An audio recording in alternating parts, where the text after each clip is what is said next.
ഇന്ന് മൂന്നാമത്തെ സഭയിലേക്ക് നമ്മൾ കടക്കുക. ഈ മൂന്നാമത്തെ സഭയ്ക്ക് ഒത്തിരി പ്രാധാന്യമുണ്ട് കേട്ടോ. നിങ്ങൾ ആരും എന്നോട് മുറിവ് തോന്നരുത്, വിഷമിക്കരുത്. കാരണം സഭയുടെ ചരിത്രമാണ്.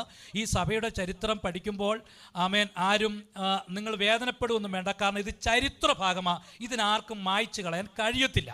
Price the Lord. അപ്പോൾ കർത്താവ് ശിഷ്യന്മാരിലൂടെ ഉടലെടുത്ത ദൈവസഭ 1-ാം നൂറ്റാണ്ട് മുതൽ ഇങ്ങോട്ട് ആരംഭിച്ചു പോരുകയായിരുന്നു. ഏതാ? അന്ന് മാളികമുറിയിൽ കൂടിയിരുന്ന് പ്രാപിച്ച അഭിഷേകത്തിൻ്റെ ശക്തി മുഖാന്തരം അപ്പോസ്തലന്മാരിലൂടെ കാണിക്കപ്പെട്ട ആ മാതൃക പിന്നീടുള്ളവരെല്ലാം കണ്ട് മനസ്സിലാക്കി അനുഭവിച്ചും മുമ്പോട്ട് പോരുമ്പോൾ പെർഗമോസ് സഭയിലേക്ക് കടന്നു വന്നപ്പോൾ തികച്ചും വ്യത്യസ്തമായ രീതിയിലേക്ക് റൂട്ട് മാറുകയാണ്. Price the Lord. കാരണം എഫെസോസും സ്മുർനായും വലിയ കഷ്ടതയിലൂടെയാണ് അവർ കടന്നുപോയത്. ഒത്തിരി ദൈവിക ഭക്തന്മാർ, വിശുദ്ധന്മാര് ആമേൻ ഈ സഭയെ നിലനിർത്തുവാൻ, ദൈവത്തിന്റെ സാക്ഷ്യം വഹിച്ചുകൊണ്ട് നിൽക്കുവാൻ അവർ രക്തസാക്ഷികളായി ലോകത്തിൽ നിന്ന് യാത്ര പറഞ്ഞു. സ്തോത്രം. എങ്കിലും അവിടെ ഒരു ശേഷിപ്പുണ്ടായിരുന്നു. ഇനി ഒരു കാര്യം കൂടെ ഞാൻ കടന്നു പറയാം. ഏത് സഭയിലും ഒരു ശേഷിപ്പുണ്ട്, സത്യ ആരാധനയ്ക്ക് വേണ്ടി നിൽക്കുന്ന ഒരു ശേഷിപ്പ്. ആമേൻ. Praise the lord. അവർ തകർന്നു പോകത്തില്ല. അവർ തലമുറയായിട്ട് ഇങ്ങനെ നിൽക്കും. അത് കത്തോലിക്കയാകട്ടെ, മർത്തോമയായിരിക്കട്ടെ, പെന്തക്കോസ് ആയിരിക്കട്ടെ, CSC ആയിരിക്കട്ടെ, എവിടെയും ഒരു ശേഷിപ്പ് കർത്താവ് വെച്ചിരിക്കും.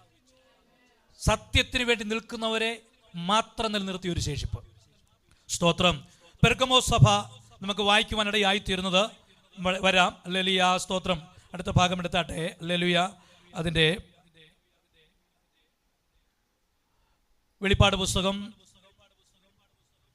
2-ാം അധ്യായം അതിൻ്റെ 12 മുതൽ 17 വരെയുള്ള വാക്യങ്ങളാണ് വെളിപ്പാട് പുസ്തകത്തിൽ പെർഗമോസ് സഭയെ പറ്റി പറയുന്നത്. അതൊന്ന് ശബ്ദം ഉയർത്തി വായിച്ചാട്ടെ. മൈക്ക് അങ്ങോട്ട് കൊടുക്കുക. സ്തോത്രം. ആമേൻ, ആമേൻ. സ്തോത്രം, സ്തോത്രം, സ്തോത്രം. പെർഗമോസിലെ സഭയുടെ ദൂതന് എഴുതുക. മൂർച്ചയേറിയ ഇരുവാൾത്തലവാൾ ഉള്ളവൻ അരുളി ചെയ്യുന്നത്, നീ എവിടെ പാർക്കുന്നുവെന്നും അത് സാത്താൻ്റെ സിംഹാസനം ഉള്ളയിടമെന്നും ഞാൻ അറിയുന്നു. നീ എൻ്റെ നാമം മുറുകെ പിടിച്ചിരിക്കുന്നു.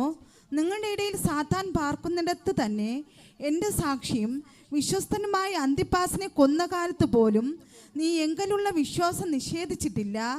എങ്കിലും നിന്നെക്കുറിച്ച് കുറഞ്ഞൊരു കുറ്റം പറവാനുണ്ട്. ഇസ്രായേൽ മക്കൾ വിഗ്രഹാർപ്പിതം തിന്നേണ്ടതിനും ദുർനടപ്പ് ആചരിക്കേണ്ടതിനും അവരുടെ മുമ്പിൽ ഇടർച്ച വയ്പ്പാൻ ബാലാക്കിനെ ഉപദേശിച്ചു കൊടുത്ത ബിലയാമിൻ്റെ ഉപദേശം പിടിച്ചിരിക്കുന്നവർ അവിടെ നിനക്കുണ്ട്. അവണ്ണം നിക്കോലാവരുടെ ഉപദേശം കൈക്കൊള്ളുന്നവർ നിനക്കുമുണ്ട്. ആകയാൽ മാനസാന്തരപ്പെടുക. അല്ല ഞാൻ വേഗത്തിൽ വന്ന് എൻ്റെ വായിലെ വാളുകൊണ്ട് അവരോട് പോരാടും. ആത്മാവ് സഭകളോട് പറയുന്നത് എന്തെന്ന് ചെവിയുള്ളവൻ കേൾക്കട്ടെ. ജയിക്കുന്നവന് ഞാൻ മറിഞ്ഞിരിക്കുന്ന മന്ന കൊടുക്കും. ഞാൻ അവന് വെള്ളക്കല്ലും ലഭിക്കുന്നവനല്ലാതെ ആരും അറിയാത്തതും ആ കല്ലിന്മേൽ എഴുതിയിരിക്കുന്നതുമായ പുതിയ പേരും കൊടുക്കും. Price the Lord. ഹല്ലേലൂയ. അനുഗ്രഹിക്കപ്പെട്ട വചനത്തെ ഓർത്ത് ഞാൻ ദൈവത്തിന് സ്തോത്രം ചെയ്യുകയാണ്. ആമേൻ. പെർഗമോസിൻ്റെ കാലഘട്ടം എന്ന് പറയുന്നത് ആമേൻ AD 313 മുതൽ 606 വരെയുള്ള കാലഘട്ടമായിരുന്നു, വർഷങ്ങളായിരുന്നു. ആമേൻ. സ്തോത്രം. ഈ പെർഗമോസ് സഭ നിലനിന്നിരുന്നത്. ആമേൻ. അപ്പം ഈ നൂറ്റാണ്ടുകൾ എന്നൊക്കെ പറയുമ്പോൾ 100 വർഷങ്ങൾ കൂടുന്നതാണ് ഒരു നൂറ്റാണ്ട്. അറിയാമല്ലോ അല്ലേ എല്ലാവർക്കും? 1-ാം നൂറ്റാണ്ട്, 2-ാം, ഇപ്പോൾ എത്രാമത്തെ നൂറ്റാണ്ടാണ് അനന്തു? 21-ാം നൂറ്റാണ്ട്. അതായത് 2000-ൽ ചെല്ലുവാൻ വർഷമായില്ല. ഇപ്പം കുഞ്ഞുങ്ങളൊക്കെ അതൊക്കെ ഒന്ന് മനസ്സിലാക്കി പോകണം കേട്ടോ. അപ്പോൾ ഒരു നൂറ്റാണ്ടെന്ന് പറയുന്നത് 100 വർഷമാണ്. അപ്പോൾ നമുക്ക് പഠിക്കുവാൻ കഴിയുന്നത് 1-ാം നൂറ്റാണ്ടിലായിരുന്നു പരിശുദ്ധാത്മാവിൻ്റെ പ്രവർത്തനങ്ങളൊക്കെ തുടങ്ങി ഇങ്ങോട്ട് തുടക്കം കുറിച്ചത്. അപ്പോൾ ആ സഭ ഇങ്ങനെ വളർന്നു വരിക. അപ്പോൾ മൂന്നാമത്തെ സഭ, ഏഷ്യ ഭൂഖണ്ഡത്തിലുള്ള 7 സഭകളിലെ മൂന്നാമത്തെ സഭയാണ് പെർഗമോസ് സഭ. ഇതിൻ്റെ കാലഘട്ടം ഞാൻ ഓർപ്പിച്ചു. AD 313 മുതൽ 606 വരെയുള്ള കാലഘട്ടങ്ങളായിരുന്നു ഈ സഭ നിലനിന്നിരുന്നത്. ഇത് ഏഷ്യ മൈനറിൻ്റെ വടക്ക് പടിഞ്ഞാറുള്ള റോമൻ പ്രവിശ്യയായ മൈസിയുടെ തലസ്ഥാനമാണ് പെർഗമോസ് എന്ന് പറയുന്നത്. ഇതൊക്കെ പറഞ്ഞാൽ നിങ്ങൾക്ക് മനസ്സിലാകുമല്ലെന്ന് അറിയത്തില്ല. സ്തോത്രം. ഞാൻ എന്ത് പറഞ്ഞാൽ ഈ പെർഗമോസ് എവിടെ സ്ഥിതി ചെയ്യണമെന്ന് നമുക്ക് അറിയണമല്ലോ. അപ്പോൾ ഏഷ്യ ഭൂഖണ്ഡത്തിൽ തന്നെയാണ്. ആമേ. സ്തോത്രം. എന്ന് നമുക്കത് തിരിച്ചറിയാൻ കഴിയണം. ഇതൊരു മത കേന്ദ്രമായിട്ട് ഈ പെർഗമോസ് പട്ടണം അല്ലെ ഈ പെർഗമോസിലെ സ്ഥലം കാണുവാൻ ഇടയായി തീരുന്നുണ്ട്. പക്ഷേ ഇവിടുത്തെ പ്രത്യേകത എന്ന് ചോദിച്ചാൽ, ഇത് ഈ സഭ ഈ പെർഗമോസ് പട്ടണത്തിൽ സ്ഥാപിക്കപ്പെട്ടുവെങ്കിലും ഒത്തിരി ദോഷങ്ങളുമായിട്ട് കൂട്ടിച്ചേർന്ന സഭയാണ്. എന്ന് പറഞ്ഞാൽ വേണ്ടാത്ത ഇടത്തൊക്കെ ഇവർ പോയി കൈയിട്ടും തലയിട്ടും ഇവരെന്ത് ചെയ്യും, വിശുദ്ധിയെ നഷ്ടപ്പെടുത്തിയ ഒരു സമൂഹമായിരുന്നു പെർഗമോസിലെ വിശ്വാസികൾ. 1-ാം നൂറ്റാണ്ട് മുതൽ പിതാക്കന്മാരിലൂടെ ലഭിക്കപ്പെട്ട പൈതൃകമായ ആ ദൈവത്തിൻ്റെ നന്മയും അനുഗ്രഹങ്ങളൊക്കെ പ്രാപിച്ചവരാ. പക്ഷേ ആമേൻ, പെർഗമോസ് കാലഘട്ടങ്ങളിലേക്ക് വന്നപ്പോൾ സഭയ്ക്ക് വലിയ ഒരു ചേഞ്ച് സംഭവിക്കുകയാണ്. ആമേൻ, സ്തോത്രം. അവിടെ ഒരു വലിയ മാറ്റം ഉളവാകുകയാണ്. ഇപ്പോൾ ഈ ദേശമെല്ലാം ഇങ്ങനെയാണ് കിടക്കുന്നത്. ഇതിൻ്റെ ഏതൊരു ഭാഗത്താണ് ഈ സഭ കേന്ദ്രീകരിക്കപ്പെട്ട് പ്രവർത്തനം നടന്നതെന്നാണ് ചരിത്രം നമ്മെ പഠിപ്പിക്കുന്നത്. സ്തോത്രം. ഇനി അടുത്ത ഭാഗം നമുക്ക് കാണുവാൻ കഴിയുമ്പോൾ, അടുത്ത ഭാഗം ഇട്ടേ ഗ്ലോറി. സ്തോത്രം. പെർഗമോസ് എന്ന വാക്കിൻ്റെ അർത്ഥം പരിണിത സഭ എന്നാണ്. പെർഗമോസ് എന്നൊരു വാക്ക് ഗ്രീക്കിൽ നിന്ന് വന്നതാണ്. ഗ്രീക്ക് ഭാഷയാണ് പെർഗമോസ്. പെർ അധികം പ്ലസ് അല്ലെങ്കിൽ അധികം ഗാമോസ്. ഗാമോസ് എന്ന് പറഞ്ഞാൽ ആ ഗ്രീക്കിൻ്റെ അർത്ഥം വിവാഹം എന്ന വിവാഹം. ഈ പെർഗമോസിലെ വിശ്വാസികളെല്ലാം അൺഹോളി മാട്രിമോണിയിൽ ബന്ധപ്പെട്ടിരുന്നു. എന്ന് പറഞ്ഞാൽ വിശുദ്ധമല്ലാത്ത വിവാഹത്തിന് വേണ്ടി ഇവർ കരം കൊടുത്തിരുന്നു. എവിടെയാ? രക്ഷിക്കപ്പെട്ട പരിശുദ്ധാത്മാ നിയോഗമുള്ള ഈ ദൈവമക്കൾ അന്യ രാജ്യക്കാരുമായിട്ട് അന്യജാതികളുമായിട്ട് ഇടകലർന്ന് വളർന്ന് ഇവരുടെ വിശ്വാസത്തെയൊക്കെ നഷ്ടപ്പെടുത്തി കളഞ്ഞ ഒരു സമൂഹമായി. ഒറ്റ വാക്കിൽ പറഞ്ഞാൽ 1-ാം നൂറ്റാണ്ടിൽ ലഭിക്കപ്പെട്ട ആ വെളിച്ചം നഷ്ടപ്പെടുത്തിയ ഒരു സഭയാണ്, ലോകവുമായി കൂട്ടുചേർന്ന ഒരു സഭയാണ് ഏത്? പെർഗമോസ് സഭ എന്ന് പറയുന്നത്. സ്തോത്രം. ഹല്ലേലൂയ. അതുകൊണ്ട് ഒത്തിരി പ്രയാസങ്ങളൊക്കെ ഈ സഭയ്ക്ക് നേരിട്ടിട്ടുണ്ട്. Price the lord. സ്തോത്രം. ഇനി ആ സഭയ്ക്ക് കൊടുക്കുന്ന ഒരു വലിയ മുന്നറിയിപ്പുണ്ട്. ഈ സഭയ്ക്ക് നമ്മളറിയാം, നമ്മൾ കഴിഞ്ഞ ക്ലാസ്സിൽ ചിന്തിച്ച സ്മുർണ സഭ, ഈ സ്മുർണ സഭയ്ക്ക് കർത്താവ് ഒരു മുന്നറിയിപ്പ് കൊടുത്ത്. എന്താ മുന്നറിയിപ്പ്? വെളിപ്പാട് പുസ്തകം 2:10 വായിക്കുന്ന ഇങ്ങനെയാ: നീ സഹിപ്പാനുള്ളത് പേടിക്കേണ്ട, നിങ്ങളെ പരീക്ഷിക്കേണ്ടതിന് പിശാച് ചിലരെ തടവിലാക്കുവാൻ പോകുന്നു, 10 ദിവസം നിങ്ങൾക്ക് ഉപദ്രവമുണ്ടാകും. അല്ലേ? ഇത് ഏത് സഭയ്ക്ക് കൊടുത്ത ദൂതായിരുന്നു? സ്മുർണ സഭയ്ക്ക് കൊടുത്ത ദൂത. ആമേൻ, സ്തോത്രം. അപ്പോൾ ദൈവാത്മാവ് അവിടെ വെച്ചേ പറഞ്ഞു, നിങ്ങളെ 10 ദിവസം പലരെയും തടവിലാക്കാൻ പോകുകയാ, പലരെയും കൊന്നുകളയാൻ പോകുകയാ. നിങ്ങൾ അതുകൊണ്ട് സഹിപ്പാനുള്ളതൊന്നും പേടിക്കേണ്ട, നിങ്ങൾ വിശ്വാസത്തോടെ നിന്നാൽ മതി, ഞാൻ കൂടെ ഉണ്ടെന്ന് പറഞ്ഞിട്ട് പോലും ഈ സഭയ്ക്ക് അതനുസരിച്ച് നിൽക്കുവാൻ കഴിഞ്ഞില്ല.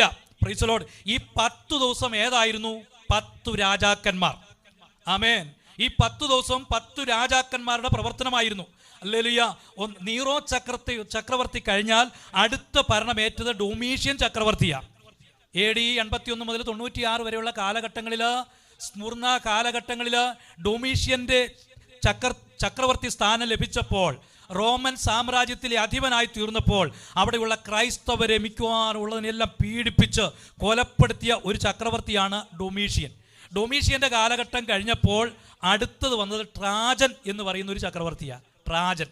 അദ്ദേഹത്തിൻ്റെ കാലഘട്ടം AD 96 മുതൽ 117 വരെയുള്ള കാലഘട്ടമായിരുന്നു.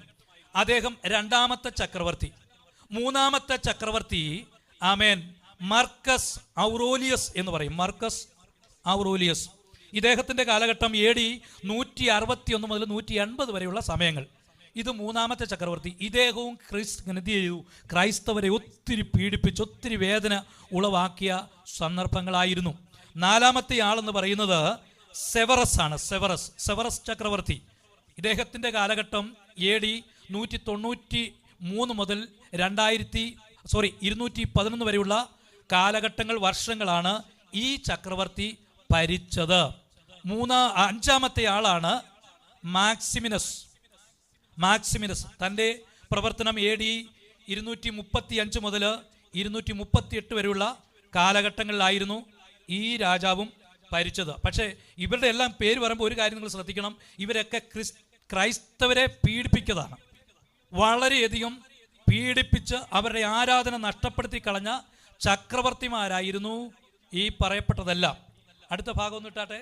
അടുത്ത ഭാഗം പോകുന്നില്ലല്ലോ. സ്തോത്രം.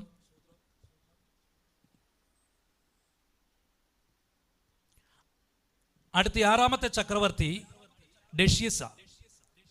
ഡെഷ്യസ് AD 249 മുതൽ 250 വരെയുള്ള കാലഘട്ടം. ഇദ്ദേഹവും നന്നായി കെട്ടിയ സമയം ഉപയോഗിച്ചു അല്ലേ? ക്രൈസ്തവരോട് പോരാടുവാൻ ശരിക്കും പോരാടിയ ഒരു മനുഷ്യനായിരുന്നു ഈ ഡെഷ്യസ്. 7ാമത്തെ ആള് വലേറിയൻ ചക്രവർത്തി. ഇദ്ദേഹം റോമ സാമ്രാജ്യത്തിൻ്റെ ഒരു അധിപനായിരുന്നു. ഇദ്ദേഹം AD 253 മുതൽ 260 വരെയുള്ള കാലഘട്ടങ്ങൾ ഇദ്ദേഹം സാമ്രാജ്യം ഭരിച്ചിരുന്നു. ക്രൈസ്തവരെ നന്നായി പീഡിപ്പിച്ചു. 8ാമത്തെ ആളാണ് ഔറേലിയൻ. AD 270 മുതൽ 275 വരെയുള്ള കാലഘട്ടങ്ങളിലാണ് താനായിരുന്നത്. ആമേൻ. വിശ്വാസികളെ പീഡിപ്പിക്കുകയും ആമേൻ ഭക്തന്മാരെ ഇല്ലായ്മ ചെയ്യുകയും ചെയ്ത ഒരു മനുഷ്യനായിരുന്നു ഔറേലിയൻ എന്ന് പറയുന്നത്. 9ാമത്തെ ആളാണ് ആമേൻ സ്തോത്രം ഡയോക്ലീഷ്യൻ.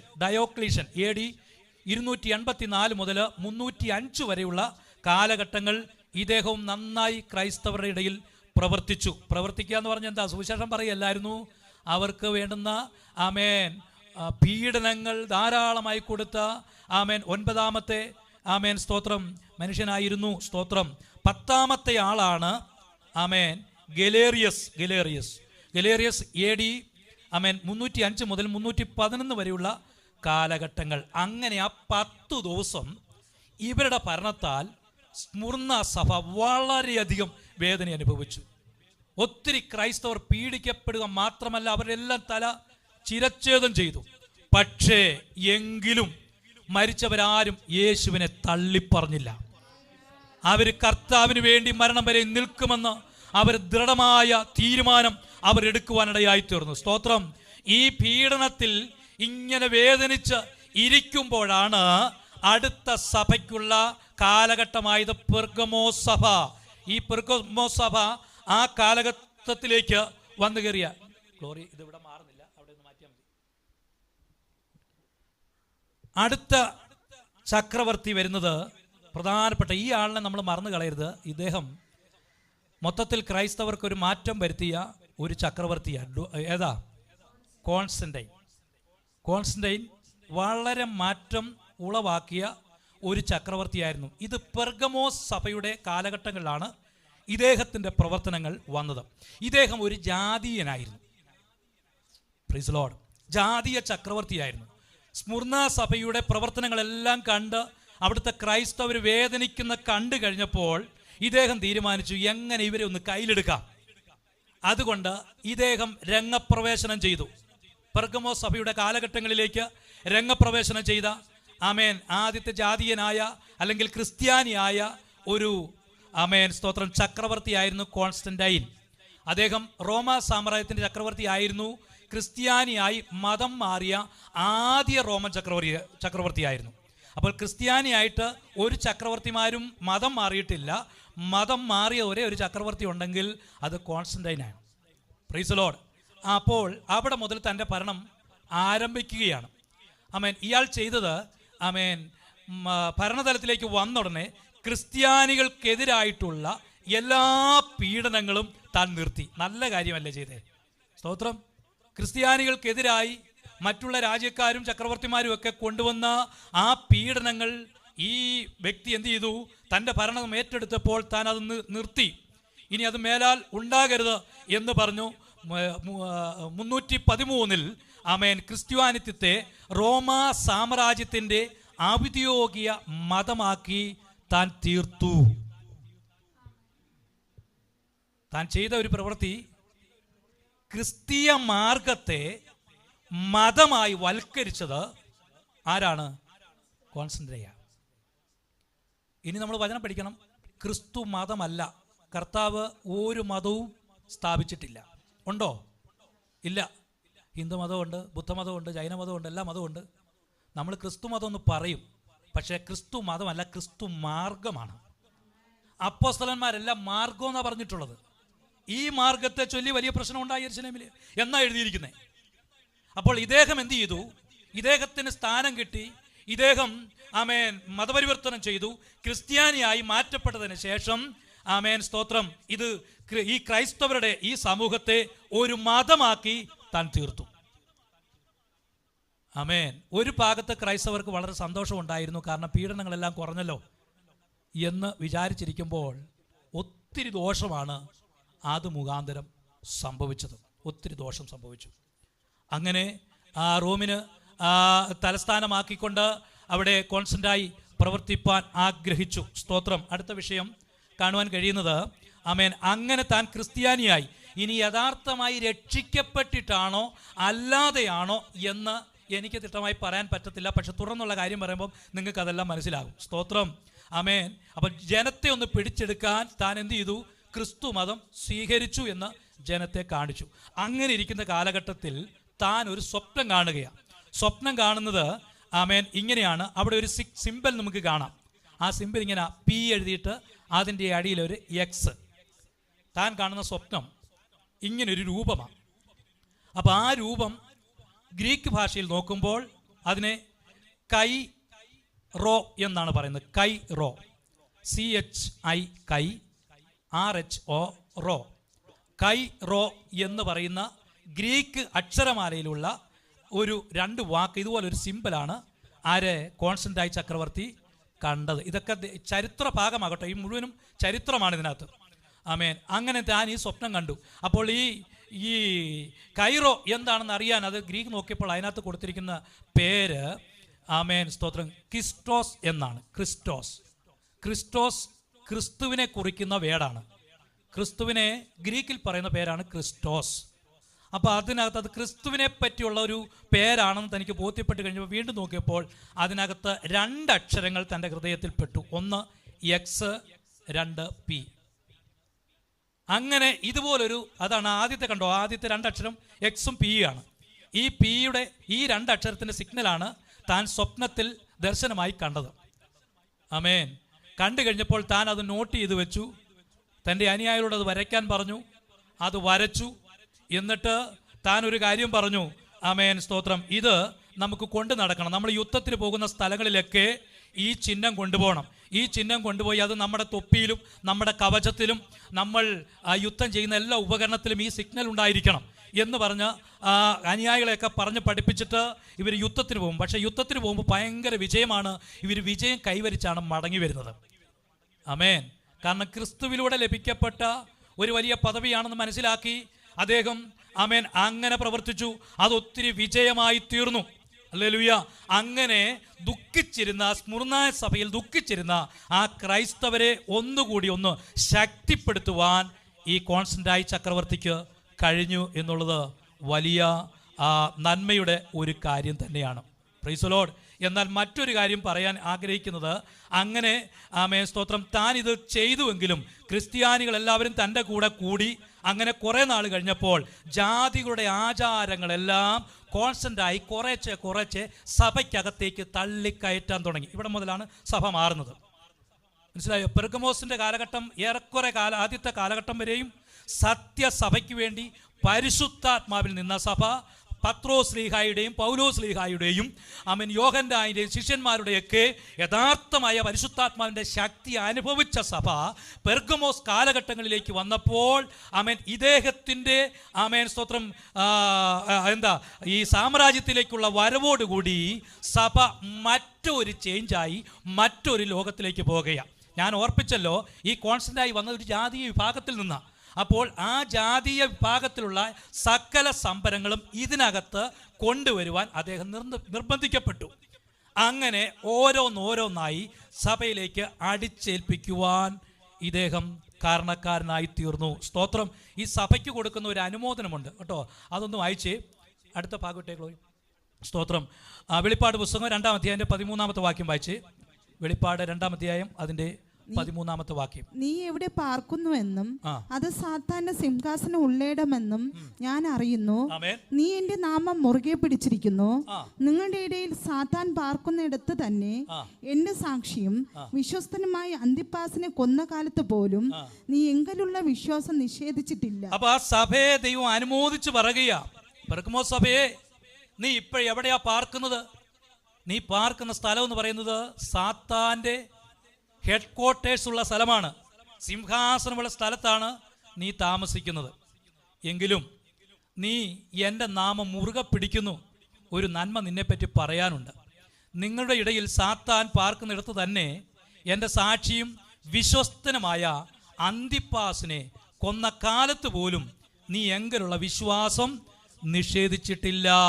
കാരണം അന്തിപ്പാസിനെ കൊന്ന കാലഘട്ടങ്ങളിലും ഒരു ശേഷിപ്പ് സത്യസഭയായി നിൽക്കുവാൻ പെർഗമോസ് കാലഘട്ടങ്ങളിലുണ്ടായിരുന്നു.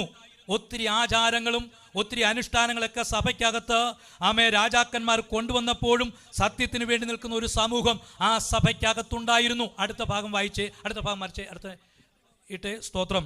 ആരാണ് ഈ അന്തിപ്പാസ്? സ്തോത്രം. മാറ്റിയട്ടെ. സ്തോത്രം, സ്തോത്രം, സ്തോത്രം, സ്തോത്രം, സ്തോത്രം. യേശുവിൻ്റെ നാമത്തിൽ ജയമെടുക്കുന്നു. യേശുവിൻ്റെ അധികാരമുള്ള നാമത്തിൽ വ്യാപരിക്കുന്ന സകല പോരാട്ടങ്ങളെയും പൈശാചിക കെട്ടുകളെയും സ്വർഗത്തിലും ഭൂമിയിലും അധികാരം നൽകിയ നസ്രയനാകുന്ന യേശുവിന്റെ നാമത്തിൽ വിട്ടുമാറുവാൻ അധികാരത്തോടെ കൽപ്പിക്കുന്നു. മാർപിശാചേ, രക്തത്താൽ ജയം. ആമേൻ. കർത്താവേ, ആ സഹോദരിക്ക് ദൈവം വിടുതൽ കൊടുത്തതിനായി നന്ദി. തൃക്കരങ്ങൾ ഏൽപ്പിക്കുന്നു യേശുവിൻ്റെ നാമത്തിൽ തന്നെ. അവൻ ഇരിക്കുകയില്ല, എനിക്കറിയാം, അവൻ ഇളകും. ആമേൻ. ആ കസരയിലിരിക്കോ. സ്തോത്രം, സ്തോത്രം, സ്തോത്രം. ഓക്കെ. അപ്പോൾ നോക്കിക്കേ. അപ്പോൾ സ്തോത്രം, അനുമോദനം കൊടുക്കുകയാണ്. എന്താ അനുമോദനം കൊടുത്തത്? ആമേൻ. സ്തോത്രം. അന്തിപ്പാസിനെ കൊന്ന കാലത്തും പെർഗമോസ് സഭയെ ഒരു കൂട്ടം ശേഷിപ്പ്, ഒരു കൂട്ടം ദൈവമക്കൾ എനിക്ക് വേണ്ടി സത്യത്തിന് വേണ്ടി നിന്നു, അത് ഞാൻ കാണുന്നു എന്ന് കർത്താവ് സാക്ഷ്യം പറഞ്ഞ സഭയോട്. Price the Lord. ഇനിയും യേശു പറഞ്ഞ മറ്റൊരു കാര്യമുണ്ട്. നിങ്ങൾ ഇവിടെ ശ്രദ്ധിച്ച എല്ലാവരും. സ്തോത്രം. യേശു പറഞ്ഞ മറ്റൊരു കാര്യമുണ്ട്. ഹല്ലേലൂയ. നിങ്ങൾ പിശാചിൻ്റെ സിംഹാസനമുള്ള സ്ഥലത്താണ് താമസിക്കുന്നത്. ഇതാണ് പിശാചിൻ്റെ സിംഹാസനം. ഈ കാണുന്നതെല്ലാം അവൻ്റെ സ്ഥലമാണ്. അവിടെ പ്രധാനപ്പെട്ട ഒരു ദേവൻ്റെ ക്ഷേത്രമുണ്ട്. ആമേൻ. എസ്കലപിയൂസ് ദേവൻ എന്നാണ് അതിനെ അറിയപ്പെടുന്നത്. ആ ദേവൻ്റെ ക്ഷേത്രമുള്ളത് അവിടെയാണ്. Praise lord. എവിടെയാ? പെർഗമോസിൻ്റെ സ്തോത്ര ആ ദേശത്ത്. അതുകൂടാതെ അഥീന എന്ന് പറയുന്ന മറ്റൊരു ക്ഷേത്രം അവിടെയുണ്ട്. ഡയോഷ്യസ്നസ് എന്ന് പറയുന്ന മറ്റൊരു ക്ഷേത്രമുണ്ട്. സയൂസ് എന്ന് പറയുന്ന ഒരു ക്ഷേത്രം അവിടെയുണ്ട്. ഇതെല്ലാം ദേവന്മാരെ കൊണ്ട് പ്രതിഷ്ഠിച്ച ഒരു ദേശമാണ്. ഏത് ദേശം? പെർഗമോസ്. ഇതിൻ്റെ ഇടയ്ക്ക് ഒരുപറ്റം വിശ്വാസികൾ നിൽക്കുക എന്ന് പറഞ്ഞാൽ ചെറിയ കാര്യമാണോ? Praise lord. അതുകൊണ്ടാണ് പരിശുദ്ധാത്മാ പറഞ്ഞത്, പെർഗമോസ് സഭേ, നീ പിശാചിൻ്റെ സിംഹാസനമുള്ളിടത്താണ് നിൽക്കുന്നത്. പക്ഷേ എങ്കിലും നീ എൻ്റെ നാമം എന്ത് ചെയ്തിട്ടില്ല? നിഷേധിച്ചിട്ടില്ല. പലപ്പോഴും നമുക്ക് നിൽക്കുവാൻ കഴിയാത്ത പ്രതിസന്ധി വരുമ്പോൾ കർത്താവിൻ്റെ നാമത്തെ തുച്ഛീകരിക്കാൻ ഞാൻ ആമേനോ നിങ്ങളോ ഒരുങ്ങരുത്. Price the Lord. സത്യത്തിന് വേണ്ടി നിൽക്കുവാനിടയായി തീരണം. ഹല്ലേലൂയ. മതവും എന്തും കാട്ടിക്കൂട്ടട്ടെ, ആരെന്തും പറയട്ടെ, അതിൻ്റെ പുറകെ ഓടുവാനല്ല എന്നെ നിങ്ങളെ ദൈവം വിളിച്ചിരിക്കുന്നത്. Price the Lord. അതിനുവേണ്ടി പെർഗമോസ് സഭ സത്യത്തിന് വേണ്ടി നിന്നു. അടുത്ത ഭാഗം എടുത്താട്ടെ. സ്തോത്രം. ഹല്ലേലൂയ. ആമേൻ. ഈ മനുഷ്യനാണ് അന്തിപ്പാസ്. ഇദ്ദേഹം പെർഗമോസ് സഭയിലെ ഒരു ബിഷപ്പായിരുന്നു. സഭയ്ക്ക് വളരെയധികം പ്രയോജനപ്പെട്ട ഒരാളായിരുന്നു. Price the lord. സ്തോത്രം. ഇവരുടെ ഒന്നും ഫോട്ടോ നമുക്ക് കിട്ടത്തില്ല. ഇവരുടെയൊക്കെ സ്തൂപത്തിൽ നിന്നെടുക്കുന്നതാണിത്. അന്നൊക്കെ ഇങ്ങനെ മരിച്ചുപോയവരുടെ സ്തൂപങ്ങൾ ഉണ്ടാക്കി വെക്കും, കല്ലിൽ കൊത്തി വെക്കും. അതുപോലുള്ള രൂപങ്ങളാണ്. ആ രൂപത്തിൽ നിന്ന് എടുക്കുന്ന, ഇപ്പം നമുക്ക് 2000 വർഷങ്ങൾക്ക് മുമ്പ് ഇങ്ങനെയുള്ള ഫോട്ടോ കിട്ടുമോ? സ്തോത്രം. ആ സ്തൂപത്തിൽ നിന്ന് എടുത്തു. പക്ഷേ ഇത് തന്നെയാണ്, ഈ ഏറെക്കുറെ ഇതേ ലെവലിലാണ് അവരിയ്ക്കുന്നത്. സ്തോത്രം. അപ്പോൾ ഞാൻ പറഞ്ഞത്, ഈ അന്തിപ്പാസിനെ പെർഗമോസ് സഭയിലെ സ്തോത്രം സഭാവിശ്വാസികൾക്ക് ഒരു അനുഗ്രഹമാണെങ്കിൽ പോലും സ്തോത്രം അന്നുണ്ടായിരുന്ന സാമ്രാജ്യ ഭരിച്ചിരുന്ന രാജാക്കന്മാർ ഹല്ലേലൂയ ഇവരെ തകർക്കുവാൻ ശ്രമിച്ചു. ഹല്ലേലൂയ. അങ്ങനെ ഇദ്ദേഹത്തെ കൊന്നുകളയാൻ താല്പര്യപ്പെട്ടു. അടുത്ത ഭാഗം എടുത്താട്ടെ. കൊന്നുകളയാനായി താല്പര്യപ്പെട്ടപ്പോൾ കാണുവാൻ കഴിയുന്നൊരു കാര്യം ഇങ്ങനെയാണ്. ഇദ്ദേഹത്തെ കൊണ്ട് തിളച്ച എണ്ണയ്ക്കകത്തിടാൻ ശ്രമിച്ചു. കാളക്കുട്ടിയുടെ ആകൃതിയിലുള്ള ഒരു ചെമ്പ് പാത്രം, വലിയ ചെമ്പ് ഉണ്ടാക്കിയിട്ട്, ഒരു വാർപ്പുണ്ടാക്കിയിട്ട് അതിനകത്ത് ഈ അന്തിപ്പാസിനെ കയറ്റി നിർത്തി. എന്നിട്ട് എണ്ണയൊഴിച്ചു. എന്നിട്ട് അടിയിൽ തീ കൊളുത്തി തന്നെ കത്തിക്കാൻ തുടങ്ങി. എന്നിട്ട് അദ്ദേഹത്തോട് പറഞ്ഞു, യേശുവിനെ തള്ളിപ്പുറ, യേശുവിനെ തള്ളിപ്പുറ, അങ്ങനെയാണെങ്കിൽ ഞാൻ നിന്നെ വിടാം എന്ന് രാജാക്കന്മാർ പറഞ്ഞു, അനുയായികൾ പറഞ്ഞു. പക്ഷേ അദ്ദേഹം പറഞ്ഞു, ഞാൻ യേശുവിനെ തള്ളിപ്പറയത്തില്ല. യേശുവാണ് എന്നെ രക്ഷിച്ചത്, യേശുവാണ് എന്നെ ഇത്രത്തോളം കൊണ്ടുവന്നത്, അതുകൊണ്ട് ഞാൻ യേശുവിന് വേണ്ടി മരണം വരെയും നിൽക്കുമെന്ന് പറഞ്ഞു. താൻ ആ ചെപ്പിനകത്ത് തന്നെ ഇരുന്നു. അങ്ങനെ തീ കുറച്ച് ചൂട് വർദ്ധിപ്പിച്ചു, എണ്ണ തളച്ച് അങ്ങനെ മൃഗീയമായി തന്നെ കൊലപ്പെടുത്തുകയാണ് ഉണ്ടായത്. Price the Lord. അന്തിപ്പാസ് ദൈവത്തിന് വേണ്ടി നിന്ന വിശുദ്ധനായ ഒരു മനുഷ്യനായി മാറ്റപ്പെട്ടു പെർഗമോ സഭയിൽ. Price the Lord. ഒരു വളരെ അനുഗ്രഹിക്കപ്പെട്ട ശേഷിപ്പ് ആ ദേശത്ത് ഉണ്ടായിരുന്നു. ഹല്ലേലൂയ. ദൈവത്തിൻ്റെ ആത്മാവ് സഭയോടുള്ള കുറവ് പറഞ്ഞു. വെളിപ്പാട് പുസ്തകം 2-ാം അധ്യായം അതിൻ്റെ 14-ാമത്തെ വാക്യം. ആമേൻ. ദൈവാത്മാവ് സഭയെ ചൂണ്ടിട്ട് പറഞ്ഞത്, എങ്കിലും നിന്നെക്കുറിച്ച് കുറഞ്ഞൊരു കുറ്റം പറവാൻ, പെർഗമോ സഭയെ നിന്നെ പറ്റി ഒരു കുറ്റം പറയാനുണ്ട്, അത് പറയാതിരിക്കാൻ തരവില്ല. നീ എന്താ ചെയ്തത്? ഇസ്രായേൽ മക്കൾ വിഗ്രഹാർപ്പണം തിന്നേണ്ടതിനും ദുർനടപ്പ് ആചരിക്കേണ്ടതിനും അവരുടെ മുമ്പിൽ ഇടർച്ച വയ്പാൻ ബാലാക്കിനെ ഉപദേശിച്ചു കൊടുത്ത ബിലയാമിന്റെ ഉപദേശം പിടിച്ചിരിക്കുന്നവർ അവിടെ നിനക്കുണ്ട്. അപ്പൊ ഒന്നാമത്തെ കാര്യം, ബിലയാമിന്റെ ഉപദേശത്തിൽ നിൽക്കുന്ന ആൾക്കാര് പെർഗമോ സഭയ്ക്കകത്തുണ്ട്. അത് ഏത് സഭയ്ക്കകത്തും ഉണ്ടല്ലോ, അല്ലേ? സ്തോത്രം. അപ്പോൾ ബിലയാമിന്റെ ഉപദേശം എന്താണ്? ബിലയാമിന്റെ ഉപദേശം അടുത്ത 15-ാമത്തെ വാക്യത്തിൽ വായിക്കുന്ന അവണ്ണം നിക്കോലാവ്യരുടെ ഉപദേശം കൈക്കൊള്ളുന്നവർ നിനക്കുമുണ്ട്. അപ്പൊ സഭയ്ക്ക് കൊടുക്കുന്ന ഒരു കുറവ് എന്താണ്? ആ കുറവ് ഒന്ന്, പെർഗമോ സഭയ്ക്കകത്ത് ബിലയാമിന്റെ ഉപദേശം പിടിക്കുന്നവരുണ്ട്. 2, നിക്കോലാവ്യരുടെ ഉപദേശം പിടിക്കുന്നവരുണ്ട്. എന്താണ് ഈ ബിലയാമിന്റെ ഉപദേശം? അടുത്ത ഭാഗത്തെ സ്തോത്രം. ബിലയാമിന്റെ ഉപദേശത്തിൽ കാണുവാൻ കഴിയുന്നൊരു കാര്യം, ആമേൻ, നമ്മൾ മിക്കവാറും വായിക്കുന്ന ഭാഗമാണ് സംഖ്യാപുസ്തകം 22-ാം അധ്യായത്തിന്റെ 1 മുതൽ ഒന്ന് വായിച്ചേ. 1 മുതൽ ചില വാക്യങ്ങൾ വായിച്ചാട്ടെ. സ്തോത്രം. സംഖ്യാപുസ്തകം. ഇസ്രായേൽ മക്കൾ യാത്ര പുറപ്പെട്ട് എരിഹോവിന്റെ സമീപത്ത് യോർദാൻ അക്കരെ മോവാബ് സമഭൂമിയിൽ പാളയമിറങ്ങി. ഇസ്രായേൽ അമാര്യരോട് ചെയ്തതൊക്കെയും സിപ്പോരിന്റെ മകനായ ബാലാക്ക് അറിഞ്ഞു. ജനം വളരെ ആയിരുന്നത് കൊണ്ട് മോവാബ് ഏറ്റവും ഭയപ്പെട്ടു. ഇസ്രായേൽ മക്കളെ കുറിച്ച് മോവാബ് പരിഭ്രമിച്ചു. മോവാബ് മിദ്യാനി മൂപ്പന്മാരോട്, കാളവയലിലെ പുല്ല് നക്കിക്കളയുന്നത് പോലെ ഈ കൂട്ടം നമ്മുടെ ചുറ്റുമുള്ള എല്ലാവരെയും നക്കിക്കളയും എന്ന് പറഞ്ഞു. അക്കാലത്ത് മോവാബ് രാജാവ് സിപ്പോരിന്റെ മകനായ ബാലാക്കായിരുന്നു. അവൻ ബെയോരിന്റെ മകനായ ബിലയാമിനെ വിളിപ്പാൻ അവന്റെ സ്വജാതിക്കാരുടെ ദേശത്ത് നദീതീരത്തുള്ള പെദോരിലേക്ക് ദൂതന്മാരെ അയച്ചു. ഒരു ജനം മിസ്രൈമിൽ നിന്നും പുറപ്പെട്ടു വന്നു, ഭൂതലത്തെ മൂടിയിരിക്കുന്നു. അവർ എനിക്കെതിരെ പാർക്കുന്നു. നീ വന്ന് എനിക്ക് വേണ്ടി ഈ ജനത്തെ ശപിക്കണമേ. നിൽക്കണം. നീ വന്ന് എനിക്ക് വേണ്ടി ഈ ജനത്തെ ശപിക്കണം. ബിലയാമിന്റെ ഉപദേശം നിങ്ങൾ ഇവിടെ ശ്രദ്ധിച്ചോണം. ഈ ബിലയാം എന്ന് പറയുന്ന ഒരു ജാതീയ മനുഷ്യനാണെങ്കിൽ പോലും ദൈവത്തിന്റെ അരുളപ്പാടുകൾ കേൾക്കുന്നവനും അറിയാവുന്നവനുമായിരുന്നു. പക്ഷെ ചില സാഹചര്യങ്ങളിൽ അവന്റെ അരുളപ്പാടുകൾ മാറ്റിക്കളയും. സ്തോത്രം. അതെങ്ങനെയാന്ന് ഞാൻ പറയാം. അപ്പൊ നോക്കിക്കേ, ഇസ്രയേൽ ജനം യാത്ര ചെയ്ത് ശിത്തിമിനടുത്ത് വന്ന് പാളയം അടിച്ചു. അപ്പോൾ ബാലാക്ക് നോക്കുമ്പോൾ ഒരു വലിയ സമൂഹം വന്ന് നിൽക്കുക. എടാ, ഇവർ ഒത്തിരി പേരുണ്ടല്ലോ, ഇവരെങ്ങനെ വിട്ടോ ഒക്കത്തില്ലല്ലോ, ഇവരെന്തോ പ്രത്യേക ജനമാണല്ലോ, ഇവർക്ക് പ്രത്യേക ഉപദേശമുള്ളവരാണല്ലോ എന്ന് മനസ്സിലാക്കിയിട്ട് ബിലയാമിനെ വിളിച്ചിട്ട് പറഞ്ഞു, ഞാനൊരു കാര്യം പറയാം, നിനക്ക് വേണ്ടുന്ന പണമൊക്കെ ഞാൻ തരാം, സമ്മാനമൊക്കെ തരാം. നീ എന്ത് ചെയ്യണം? ആ കാണുന്ന ഇസ്രയേൽ കൂട്ടത്തെ മുഴുവൻ നീ എന്ത് ചെയ്യണം? ശപിക്കണം. അപ്പോൾ ബിലയാം പറഞ്ഞു, എനിക്ക് യഹോവ പറയുന്നതേ ചെയ്യാൻ പറ്റത്തുള്ളൂ, എനിക്ക് അങ്ങനെ ഒന്നും പോയി ശപിക്കാൻ പറ്റത്തില്ല, പക്ഷെ ഞാൻ വരാം. അപ്പോൾ പറഞ്ഞു, എന്ത് വേണമെങ്കിലും ഞാൻ തരാം. ബാരാക്ക് പറഞ്ഞു, എന്ത് വേണമെങ്കിലും തരാം, നീ പോയി എന്ത് ചെയ്യണം? ആ ജനത്തെ ശപിക്കണം, ഇല്ലെങ്കിൽ ഞങ്ങളെല്ലാം ഈ ജനം എന്ത് ചെയ്യും? കൊന്നു മുടിച്ചു കളയും. ഏത് ജനമാ? ദൈവത്തിൻ്റെ സ്വന്തം ജനമാകുന്ന ഇസ്രായേൽ ജനം. പേടിയാ. അപ്പം നമ്മൾ കൈകൊട്ട് ആരാധിക്കുകയും പ്രാർത്ഥിക്കുകയും ചെയ്യുമ്പോൾ പലർക്കും പേടിയാ കേട്ടോ, പേടിയാ. നമ്മളോട് കളിക്കാനൊന്നും ആർക്കും പറ്റത്തില്ല. കാരണം നമ്മളിൽ ഇരിക്കുന്നവന്റെ ശക്തി അത്ര വലുതാ. Price the lord. സ്തോത്രം. ആരെയും തകർക്കുവാൻ കഴിവുള്ളതാ നമ്മൾ പ്രാപിച്ച ഈ അഭിഷേകത്തിന്റെ ശക്തി. ഈ അഭിഷേകം ഹല്ലേലൂയ ഉള്ളെടുത്ത് ഒരന്ധകാര ശക്തിക്കും നിലനിൽക്കുവാൻ കഴിയത്തില്ല, അത് പരാജയപ്പെട്ടു പോകും. Price the Lord. അതുകൊണ്ട് ബാരാക്ക് വിളിച്ചിട്ട് പറഞ്ഞു, ബിലയാമേ, നീ പോയി അവരെ ശപിക്കണം. ആമേൻ. ബിലെയാം ശപിക്കാൻ പോയിട്ട് ശപിക്കാൻ പറ്റുന്നുണ്ടോ? പറ്റുന്നില്ല, ശപിക്കാനേ പറ്റുന്നില്ല. പിന്നെ തിരിച്ചു വന്നു പറഞ്ഞു, ബാരാക്കെ, എനിക്ക് ശപിക്കാൻ പറ്റുന്നില്ല, അത് കർത്താവിൻ്റെ ജനമാണ്, ദൈവത്തിൻ്റെ സ്വന്തം ജനമാണ്, അതുകൊണ്ട് എനിക്ക് ആ ജനത്തെ ശപിക്കാനേ പറ്റുന്നില്ല.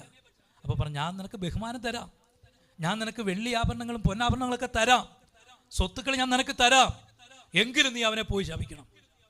യൂദായുടെ ലേഖനത്തിൽ വായിക്കുന്ന 11-ാം വാക്യത്തിൽ വായിക്കുന്നത്, അവർക്ക് അയ്യോ കഷ്ടം, അവർ കായീൻ്റെ വഴിയിൽ നടക്കുകയും കൂലി കൊതിച്ച് ബിലെയാമിൻ്റെ വഞ്ചനയിൽ തങ്ങളെ തന്നെ ഏൽപ്പിക്കുകയും. കണ്ടോ? അപ്പൊ ബിലെയാമിന്റെ വഞ്ചനയിൽ, എന്താ ബിലെയാമിന്റെ വഞ്ചന? കൂലി കൊതിച്ചു. ഇവൻ പ്രവാചകനാ. ഇന്ന് ഒത്തിരി പ്രവാചകന്മാരുണ്ട്, പൈസ കൂടുതൽ കൊടുത്താൽ നിങ്ങൾക്ക് അനുകൂലമാകുന്ന പ്രവചനം പറഞ്ഞു പോകും, അല്ലേ? ഇന്നത്തെ പ്രവാചകന്മാർ മുഴുവനും അങ്ങനത്തെ പ്രവാചകന്മാരാ. കൈ കിട്ടുന്ന, അല്ലേ സാറേ, പോക്കറ്റിൽ കിട്ടുന്ന അതിൻ്റെ കട്ടി അനുസരിച്ചാണ് എന്ത് ചെയ്യുന്നത്? പ്രവചനം പറഞ്ഞു പോകുന്നത്. അതിൻ്റെ പുറകെ ആള് കൂടുക, താൻ ഇഷ്ടം പോലെ അങ്ങ് കൂടുകയാണ്. Praise lord. പക്ഷെ അതിനകത്ത് വല്ല സത്യമുള്ള കാര്യമാണോ? അല്ല. ദുരാത്മാവിൽ പ്രവചിച്ചിട്ട് ദൈവം പറയാത്ത കാര്യങ്ങൾ പറഞ്ഞു, ദൈവം പറഞ്ഞു എന്ന് പറഞ്ഞ് ജനത്തിൻ്റെ മേൽ അടിച്ചേൽപ്പിക്കുന്ന ബിലെയാമിൻ്റെ ഉപദേശം ഇന്ന് സഭകളിൽ നുഴഞ്ഞു കയറിയിരിക്കുക. ആമേൻ. എത്രയോ പെന്തക്കോസ്ത് സഭയ്ക്കകത്ത് തന്നെ ഇതുണ്ട്. ഹല്ലേലൂയ. ബിലെയാമിൻ്റെ ഉപദേശം, സാമ്പത്തികത്തിന് വേണ്ടിയുള്ള ഉപദേശം. ഏറ്റവും നല്ല പ്രവചനം എന്ന് പറയുന്നത് ആദ്യം അവൻ്റെ പാപബോധം വെളിപ്പെടുത്തുക എന്നുള്ളതാണ്.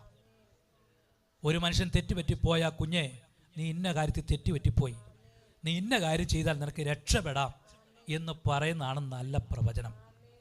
പക്ഷെ അത് പറയത്തില്ല, പോക്കറ്റ് വീഴത്തില്ല. അതുകൊണ്ട് പറയും, നിനക്ക് ഞാൻ അത് ചെയ്യാം, നിനക്ക് ഞാൻ ഇങ്ങനെ ചെയ്യാം, അമേരിക്കയ്ക്ക് വിടാം, ആ കാര്യം ചെയ്യാം. ഇത് കേൾക്കുമ്പോൾ ജനത്തിന് ഭയങ്കര ഇഷ്ടമാണ്, അത് മതി. അങ്ങനെയുള്ള പ്രവാചകന്മാരെയാണ് ഇന്ന് കൂടുതലും ജനം എന്ത് ചെയ്യുന്നത്? വിളിക്കുന്നത്. അതാണ് ബിലെയാമിൻ്റെ ഉപദേശം. പെർഗമോ സഭ നല്ല രീതിയിൽ വന്നതാ, പക്ഷെ ബിലെയാമിൻ്റെ ഉപദേശം അതിനകത്തേക്ക് കയറി ഈ സഭയെ മറിച്ചു കളഞ്ഞു, അവരുടെ വിശുദ്ധി നഷ്ടപ്പെട്ടു. ആമേൻ. ഇനി അത് മാത്രമല്ല, വലിയ സംഭവമാണ് ഇസ്രായേലിൽ നടന്ന. അടുത്ത ഭാഗം ഇട്ടാട്ടെ, നെക്സ്റ്റ്. സ്തോത്രം. അവിടെ വായിക്കുന്നത് ഇങ്ങനെയാണല്ലോ, സംഖ്യാപുസ്തകം 25-ാം അധ്യായം. ഇനി ഞാൻ ഒരു കാര്യം കൂടെ പറയാം. ഇങ്ങനെ പ്രാകാൻ ചെന്നിട്ട് പ്രാകാൻ പറ്റിയില്ല. അവസാനം ബിലെയാം എല്ലാം കൂടെ കൂട്ടിക്കെട്ടി ഒന്ന് പോകാം, ആമേൻ, സ്തോത്രം, ഇവരെ ഒന്ന് പ്രാഗിക്കളയാം എന്ന് വിചാരിച്ചുകൊണ്ട് ഇസ്രായേലിൻ്റെ അടുത്തേക്ക് ചെല്ലുമ്പോൾ താൻ കണ്ട കാഴ്ച, ഇസ്രായേൽ തനിച്ചു പാർക്കുന്ന ജനം, ജാതിയുടെ കൂട്ടത്തിൽ എണ്ണപ്പെടുന്നില്ല, ആഭിചാരം അവർക്ക് ഫലിക്കുന്നില്ല, ലക്ഷണവിദ്യ അവർക്ക് ഏൽക്കുന്നില്ല. ഇത് മനസ്സിലായിട്ട് നേരെ ആശാൻ തിരിച്ചു പോന്നു. എന്നിട്ട് അവരെ അനുഗ്രഹിച്ചിട്ടാണ് പോകുന്നത്. ആരെയാ? ഇസ്രായേലിനെ പ്രാകേണ്ട സ്ഥാനത്ത് അവരെ അനുഗ്രഹിച്ചിട്ട് പോന്നു. Price the Lord. യേശുവിൻ്റെ നാമത്തിൽ അവരെ അനുഗ്രഹിച്ചിട്ട് പോന്നു. ഹല്ലേലൂയ. ബിലെയാം അങ്ങനെയാണ് ചെയ്തത്. പക്ഷേ ആ പദ്ധതി അവിടെ പാളിപ്പോയത് കൊണ്ട് അടുത്ത ഉപദേശം ബിലെയാം കൊടുത്തത് എന്താണെന്ന് അറിയുമോ? അത് ഭയങ്കര വിഷയമാണ്. സംഖ്യാപുസ്തകം 25-ന്റെ 1 മുതൽ 3 വരെയുള്ള വാക്യങ്ങൾ വായിച്ച്, ഇസ്രായേൽ സിത്തീമിൽ പാർക്കുമ്പോൾ ജനം മോവാബ്യ സ്ത്രീകളുമായി പരസംഗം തുടങ്ങി. അവർ ജനത്തെ തങ്ങളുടെ ദേവന്മാരുടെ ബലികൾക്ക് വിളിക്കുകയും ജനം ഭക്ഷിച്ച് അവരുടെ ദേവന്മാരെ നമസ്കരിക്കുകയും ചെയ്തു. ഇസ്രായേൽ ബാൽപെയോരിനോട് ചേർന്ന് യഹോവയുടെ കോപം ഇസ്രായേലിന്റെ നേരെ ജ്വലിച്ചു. അപ്പൊ ഇസ്രായേൽ ജനം ശപിക്കുന്നില്ല എന്ന് മനസ്സിലാക്കിയപ്പോൾ പിശാചിന്റെ അടുത്ത തന്ത്രം ജാതികളുമായിട്ട് ഒരു വിവാഹ ബന്ധത്തിൽ ഏർപ്പെടുക. വചനം മനസ്സിലാകുന്നുണ്ടോ നിങ്ങൾക്ക്? സ്തോത്രം.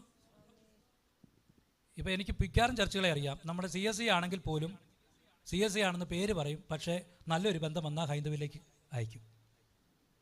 ഞാൻ നേരത്തെ സൂക്ഷിച്ച സഭയിൽ ഒരു വിശ്വാസിയെ സ്നാനപ്പെടുത്തിയതാണ്. പക്ഷേ അവസാനം വന്നപ്പോൾ സ്തോത്രം പല ചെറുക്കന്മാരും വന്നു. അതിലൊരു ചെറുക്കൻ ഗൾഫുകാരനായിരുന്നു. ഞാൻ അനുഭവം പറയുന്നു കേട്ടോ. അപ്പം അത് ഇച്ചിരി സ്വത്തും കാര്യങ്ങളൊക്കെ ഉള്ളതാണ്. അപ്പോൾ എന്നോട് വന്നിട്ട് പറഞ്ഞു, അമ്മ പറഞ്ഞു, പാസ്റ്ററെ ഒരു ബന്ധം മോക്ക് വന്നിട്ടുണ്ട്, അത് പിന്നെ ഗൾഫിലാ ചെറുക്കൻ, നല്ല സാമ്പത്തിക ചുറ്റുപാടൊക്കെ ഉണ്ട്. ഞാൻ പറയും കൊള്ളാം, ദൈവം നമ്മൾ പ്രാർത്ഥിച്ചുകൊണ്ടിരിക്കുകയല്ലേ. അപ്പോൾ പറഞ്ഞു, ഞാൻ ചോദിച്ചു ഏത് പള്ളിക്കാരാ? അവർ പള്ളിക്കാരല്ല, അവർ ക്ഷേത്രത്തിലുള്ള. അപ്പം നമുക്കത് പറ്റിയല്ല. അയ്യോ പാസ്റ്റർ, അത് നല്ല ബന്ധമാണ് പാസ്റ്റർ, നമുക്ക് ഇങ്ങോട്ട് കൊണ്ടുവരാൻ ചെറുക്കനാണ്. ഞാൻ പറഞ്ഞു അതൊന്നും നടക്കാൻ പോകുന്നില്ല. എന്നിട്ട് എന്നോട് 2-3 പ്രാവശ്യം ചോദിച്ചു, പാസ്റ്റർ ഈ വിവാഹം നടത്തുമോ? ഞാൻ പറയാം എനിക്ക് ബുദ്ധിമുട്ടാണ്. എനിക്ക് രക്ഷിക്കപ്പെട്ടവരുമായി കൈ പിടിപ്പിക്കാനായി എനിക്ക് സന്തോഷം. പക്ഷെ വചനം അങ്ങനെ, നിങ്ങൾ അവിശ്വാസികളോട് ഇണ ഇലപ്പിണ കൂടരുത്. വചനം വ്യക്തമായി എഴുതിയിരിക്കുക. സ്തോത്രം. എനിക്ക് നല്ല മണിയും കിട്ടും കേട്ടോ, നല്ല മണിയും കിട്ടും ഞാനത് ചെയ്തിരുന്നെങ്കിൽ. ഇച്ചിരി കാശുള്ള കുടുംബം കടാ. അപ്പം ഞാൻ പറഞ്ഞു എന്നെ കൊണ്ട് പറ്റത്തില്ല. അപ്പം വേറെ പാസ്റ്റർമാരെ വിളിച്ചു പറയാം. ഞാൻ പറഞ്ഞു എനിക്കത് പറ്റത്തില്ല, നിങ്ങൾ ആരെങ്കിലും വിളിച്ച് നടത്തിക്കൂ. എന്നിട്ട് ഇങ്ങനെ ചെയ്യുന്ന ഇഷ്ടം പോലെ പാസ്റ്റർമാർ വേറെ ഉണ്ട് കേട്ടോ. അവരെ ചെന്ന് കണ്ടു. അവർ പറഞ്ഞു ആയിക്കോട്ടെ ഞങ്ങൾ വന്നേക്കാം, ഒരു കല്യാണമല്ലേ ഞങ്ങൾ നടത്തിയേക്കാം. അവർ വന്ന് കല്യാണം നടത്തി പുള്ളി കാശും പഠിച്ചുകൊണ്ട് പോയി. Price the Lord. ഞാനത് ചെയ്തില്ല. ഞാനത് ചെയ്തിരുന്നെങ്കിൽ എനിക്ക് നല്ല വീടും വെച്ച് നല്ല രീതി എനിക്ക് കഴിയാമായിരുന്നു. പക്ഷേ എന്നെ ദൈവം അതിനല്ല വിളിച്ചിരിക്കുന്നത്, എനിക്ക് വ്യക്തമായിട്ടും അറിയാം. Price the Lord. അപ്പം ഇസ്രായേൽ ജനം മറ്റുള്ള ജാതികളുമായിട്ട് എന്ത് ചെയ്തു? വിവാഹത്തിലേർപ്പെട്ടു. അവരുടെ ഉത്സവം വരുമ്പം ഇവരെ അങ്ങോട്ട് വിളിക്കും, അവരങ്ങോട്ടൊന്ന് പോകും. അവരുടെ ഉത്സവം വരുമ്പം അവരെ ഇങ്ങോട്ട് വിളിക്കും, അവരിങ്ങോട്ട് വരും. ഒരു ഉത്സവത്തിലല്ലേ പോയത്, അതിന് വലിയ കാര്യമുണ്ടോ എന്നാ ചിന്തിക്കുന്നത്. Price the Lord. അല്ലേ? അങ്ങനെയല്ലേ എഴുതിയിരിക്കുക. അവരുടെ ഭക്ഷണം പോലും ശാപ്പാട് പോലും അവരടിച്ചില്ലേ എന്നാ എഴുതിയിരിക്കുന്നത്. സ്തോത്രം. അവർ ജനത്തെ തങ്ങളുടെ ദേവന്മാരുടെ ബലികൾക്ക് വിളിക്കുകയും ജനം ഭക്ഷിച്ച് അവരുടെ ദേവന്മാരെ നമസ്കരിക്കുകയും ചെയ്തു. ഇസ്രായേൽ ജനം, തനിച്ചു പാർക്കുന്ന ജനം ഇപ്പോൾ വന്നു അവരുടെ വിശുദ്ധിയും വേർപാടും ആത്മാവെല്ലാം നഷ്ടപ്പെടുത്തിയിട്ട് ജാതിയുമായിട്ട് ഇടകലർന്ന ഒരു നല്ല മിക്സർ സമ്പ്രദായത്തിൽ ഒരു ജീവിതം അങ്ങ് നയിക്കുക. Price the Lord. ഹല്ലേലൂയ. ദേവന്മാർക്ക് ബലി കൊടുത്തു. സഭ യാതപ്പതിക്ക് നോക്കിക്കേ, അവിടെ മുതൽ മാറുകയാണ്. സ്തോത്രം. ഹല്ലേലൂയ. അവർ ആ സത്യത്തെ മുഴുവനും തള്ളിക്കളഞ്ഞു. ആമേൻ. നല്ല നല്ല ജാതിയിലുള്ള പെൺപിള്ളേരെ കാണുമ്പോൾ യഹൂദ പശ്ചാത്തലത്തിലുള്ള ഇസ്രായേൽ ജനം മുഴുവനും അവിടുത്തെ ചെറുപ്പക്കാരെല്ലാം കൂടെ അതിനെ ഇങ്ങ് പിടിച്ചുകൊണ്ട് പോരും, ഇവരുടെ പാളയത്തിൽ കൊണ്ട് താമസിപ്പിക്കും. അങ്ങനെ ഒരു വല്ലാത്ത പരുവത്തിലേക്ക് സഭ മാറ്റപ്പെട്ടു. ഇത് പിശാചിന്റെ വലിയ തന്ത്രമായിരുന്നു. Price the Lord. ഇങ്ങനെ നശിപ്പിക്കുവാൻ കഴിയത്തുള്ളൂ, സഭയെ മുടിക്കാൻ കഴിയത്തുള്ളൂ എന്ന് പിശാചിന് നന്നായിട്ടും അറിയാം. എന്താ? മാനസാന്തരപ്പെടാത്തവൻ ഇതിന്റെ ചുക്കാൻ പിടിച്ചപ്പോൾ സഭയ്ക്കുണ്ടായ അധപ്പതനമാണിത്.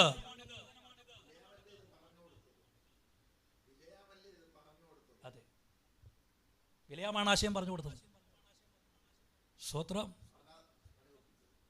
ഹല്ലേലൂയ. അപ്പം നാം ആരായിരിക്കണമെന്ന് ഏത് മേഖല ചെന്നാലും നമ്മൾ എന്ത് ചെയ്യണം? ഓഫീസിൽ ചെന്നാലും ഞാൻ ആരാ? സ്നാനപ്പെട്ട രക്ഷിക്കപ്പെട്ട വ്യക്തിയാണ്. എനിക്ക് ആ വ്യക്തിയോട് ഈ ഒരു പരുവത്തിന് അപ്പുറത്തോട്ട് പോകാൻ പറ്റത്തില്ല. ഇത് പരിശുദ്ധാത്മാവ് നമ്മെ നയിക്കണം. അത് നമ്മളോട് എത്ര പറഞ്ഞാലും നമ്മൾ എന്ത് ചെയ്യും? പാടില്ല, പാടില്ല. Price the lord. നമുക്കതിനൊരു നിയമം വെക്കുവാനിടയായിത്തീരണം. Praise the lord. ദൈവമക്കളാണ്, വേർപെട്ടവരാണ്. അവരെവിടെ ചെന്നാലും അവരുടെ വിശുദ്ധി കാത്തു സൂക്ഷിക്കുവാൻ കർത്താവ് ആഗ്രഹിക്കുകയാണ്. Praise the lord. അത് സഭയ്ക്കകത്ത് വന്നു, പെർഗമോ സഭയ്ക്ക് വന്നു. അതാണ് യോഹന്നാൻ എടുത്തു പറഞ്ഞത്. ബിലെയാമിൻ്റെ ഉപദേശം പിടിച്ചിരിക്കുന്നവർ സഭയ്ക്കകത്തുണ്ട്. അടുത്ത ഭാഗം ഇട്ടേ. സ്തോത്രം. അടുത്ത ഭാഗം. ഹല്ലേലൂയ. ആമേൻ. സ്തോത്രം. അടുത്ത ഭാഗം എന്ന് പറയുന്നത് നിക്കോലോവ്യരുടെ ഉപദേശമാണ്. ആരാ നിക്കോലോവ്യർ? നമ്മൾ സ്മുർണ സഭയിൽ പഠിച്ചു. ആമേൻ. അപ്പോസ്തല പ്രവൃത്തിയിൽ സ്തോത്രം സഭയിലെ മേശമേൽ ശുശ്രൂഷിക്കേണ്ടതിന് വേണ്ടി 7 പേരെ തിരഞ്ഞെടുത്തു. അല്ലേ? നമ്മൾ പഠിച്ചതാ, ഓർമ്മയുണ്ടോ? മറന്നുപോയോ? 7 പേരെ പരിജ്ഞാനമുള്ളവർ, ജ്ഞാനമുള്ളവർ, ആത്മാവുള്ളവർ 7 പേരെ പൗലോസിൻ്റെ കാലത്തൊക്കെ ആ സഭയ്ക്കകത്ത് തിരഞ്ഞെടുത്തു. അതിലൊരു മനുഷ്യനായിരുന്നു ആരെ? നിക്കോലാവാസ്. അല്ലേ? അങ്ങനെ വായിക്കുന്നേ. അപ്പം അത് സ്തോത്രം ശുശ്രൂഷിപ്പാനായി തിരഞ്ഞെടുത്തു. അങ്ങനെ നിക്കോലാവസിനെ തിരഞ്ഞെടുത്തു. അദ്ദേഹം തുടക്കത്തിലൊന്നും വല്ല കുഴപ്പമില്ലായിരുന്നു. കുറച്ച് കഴിഞ്ഞപ്പോഴത്തേന് പുള്ളിയുടെ ആശയമെല്ലാം മാറി, ജാതികളിലേക്ക് തൻ്റെ ആശയം പോയി. ആമേൻ. സ്തോത്രം. പിന്നെ തനിക്ക് തന്നെ ഒരു ഉപദേശമാക്കി വേറൊരു ഉപദേശത്തിലേക്ക് ഈ മനുഷ്യൻ മാറ്റി. ഇതെല്ലാം തുടങ്ങുന്ന എവിടുന്ന? ക്രൈസ്തവ സഭയിൽ നിന്നാണ് ചിന്തിക്കണം. സ്തോത്രം. വേറൊരു ഉപദേശത്തിലേക്ക് നമ്മളത് പഠിച്ചു. അധീനപ്പെടുത്തുന്ന. നിക്കോ എന്ന വാക്കിൻ്റെ അർത്ഥം അധീനപ്പെടുത്തുക, ജനങ്ങളെ സ്വാധീനിക്കുന്നവർ, ജനത്തെ സ്വാധീനിക്കുന്നവർ, അധീനപ്പെടുത്തുന്ന ഒരുവനായി നിക്കോലാവസ് മാറ്റപ്പെട്ടു. Praise the lord. സ്തോത്രം. തങ്ങളുടെ വിശ്വാസം എല്ലാം നഷ്ടപ്പെട്ടു പോകുമാറ് അല്ലെങ്കിൽ ഇദ്ദേഹം പ്രവർത്തിച്ചു. അപ്പോസ്തലനായ പൗലോസ് പറയുന്ന ഒരു കാര്യമുണ്ട്. കൊരിന്ത്യ ലേഖനം 1-ാം അധ്യായത്തിന്റെ 24-ാമത്തെ വാക്യം ഇങ്ങനെ വായിക്കുക: നിങ്ങളുടെ വിശ്വാസത്തിന്മേൽ ഞങ്ങൾ കർത്തൃത്വം ഉള്ളവരല്ല. ശ്രദ്ധിച്ചു കേൾക്കണം. പൗലോസ് പഠിപ്പിക്കുന്ന ഒരു കാര്യം ഇങ്ങനെയാ: നിങ്ങളുടെ വിശ്വാസത്തിന്മേൽ ഞങ്ങൾ കർത്തൃത്വമുള്ള എന്ന് പറഞ്ഞാൽ നിങ്ങൾ ഏത് കർത്താവിൽ വിശ്വസിച്ചിട്ടുണ്ടോ അത് നിങ്ങൾ അങ്ങ് എന്ത് ചെയ്യണം, മുൻപോട്ട് കൊണ്ടുപോക്കണം, കുഴപ്പമൊന്നുമില്ല. പക്ഷേ അതിനകത്ത് ഞങ്ങൾ കർത്തൃത്വം നടത്താൻ പറ്റത്തില്ല. ഞങ്ങൾ വല്ല പാസ്റ്ററാണ്, ഞാൻ വല്ല മെത്രാനാണ്, ഞാൻ വല്ല ഇന്ന ആളാണ് എന്ന് പറഞ്ഞ് ഞാൻ അങ്ങോട്ട് കർത്തൃത്വം നടത്താൻ വരത്തില്ല എന്ന് പൗലോസ് ശ്ലീഹ വ്യക്തമായി ഓർപ്പിക്കുക. അപ്പോൾ ഇന്നത്തെ സഭയുടെ നേതൃത്വങ്ങൾ എങ്ങനെയാണ് ചെയ്യുന്നത്? കീഴെയുള്ളവരെല്ലാം അടിമകളാക്കി, അല്ലേ? അടിമകളാക്കി എന്ത് സമ്മതിക്കാത്ത വിധത്തിൽ ഈ തലപ്പത്തിരിക്കുന്ന ആൾക്കാർ എന്തോ വലിയ സംഭവമാണെന്ന്. പൗലോസ്ലീഹയെക്കാളും വലിയ സംഭവങ്ങളുണ്ടോ ഇപ്പോൾ ലോകത്ത്? അല്ലേ? സ്തോത്രം.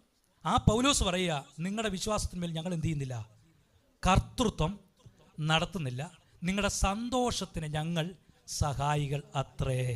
കണ്ടോ, ഇതാണ് യഥാർത്ഥമായ ഒരിടയൻ്റെ ശുശ്രൂഷ എന്ന് പറയുന്നത്. ആമേൻ. മുകളിലിരിക്കുന്ന ആള് ഒരിക്കലും വിശ്വാസികളെ കർത്തൃത്വം ചെയ്യാൻ പോകരുത്. Praise the lord. അത് സഭയല്ല, അത് ഇടയനല്ല. Praise the lord. ആമേൻ. പൗലോസ് അത് പഠിപ്പിച്ചു സഭയെ. ആമേൻ. അടുത്ത ഭാഗം നോക്കട്ടെ, അടുത്ത ഭാഗം വിട്ടാട്ടെ. ആമേൻ. നിക്കോലോയുടെ ഉപദേശം സഭയ്ക്കകത്തേക്ക് നുഴഞ്ഞു കയറുവാൻ ഇടയായിത്തീർന്നു. സ്തോത്രം. ഞാൻ നേരത്തെ ഓർപ്പിച്ചു, ഹല്ലേലൂയ, നിക്കോലോയുടെ ഉപദേശം വന്നപ്പോൾ യേശുക്രിസ്തു ഒരു മതം സ്ഥാപിച്ചില്ലായിരുന്നു. ഒരു മതസ്ഥാപകനല്ല യേശുക്രിസ്തു. യേശുക്രിസ്തു ഒരു മാർഗമാണ് കാണിച്ചു തന്നത്. ഹല്ലേലൂയ. നിക്കോലോവിയർ ഉപദേശങ്ങൾ കൊണ്ടുവന്നു. എന്താ? AD 313 ക്രിസ്തു സഭയെ മതമാക്കി തീർത്തു. ഞാൻ നേരത്തെ അത് ഓർപ്പിച്ചായിരുന്നു ആ വിഷയം. എന്താ? AD 313 ക്രിസ്തു മാർഗത്തെ ഒരു മതമാക്കി, ഒരു രാഷ്ട്രമാക്കി തീർത്തു. ഒറ്റ വാക്കിൽ പറഞ്ഞാൽ റോമാൽ ക്രിസ്തു മതം എന്നറിയപ്പെടുന്നത് അതൊരു മതമാക്കി തീർത്തത് ഞാൻ മുമ്പേ പറഞ്ഞ സ്തോത്രം കോൺസ്റ്റന്റായുടെ കാലത്ത് വന്ന ഒരു സംഭവമാണ്. ഇതെന്നാ ചരിത്രം പറയുന്നു? ഹല്ലേലൂയ 313. രണ്ടാമത് സംഭവിച്ചത് AD 375 വിശുദ്ധന്മാരോടുള്ള പ്രാർത്ഥന ആരംഭിച്ചു. ഇതൊന്നും പൗലോസിൻ്റെയും യോഹന്നാൻ്റെയും ആമേൻ സ്തോത്രം പത്രോസിൻ്റെ ഒന്നും കാലഘട്ടത്തിൽ ഇല്ലായിരുന്നേ. അത് നിങ്ങൾ ശ്രദ്ധിക്കണം.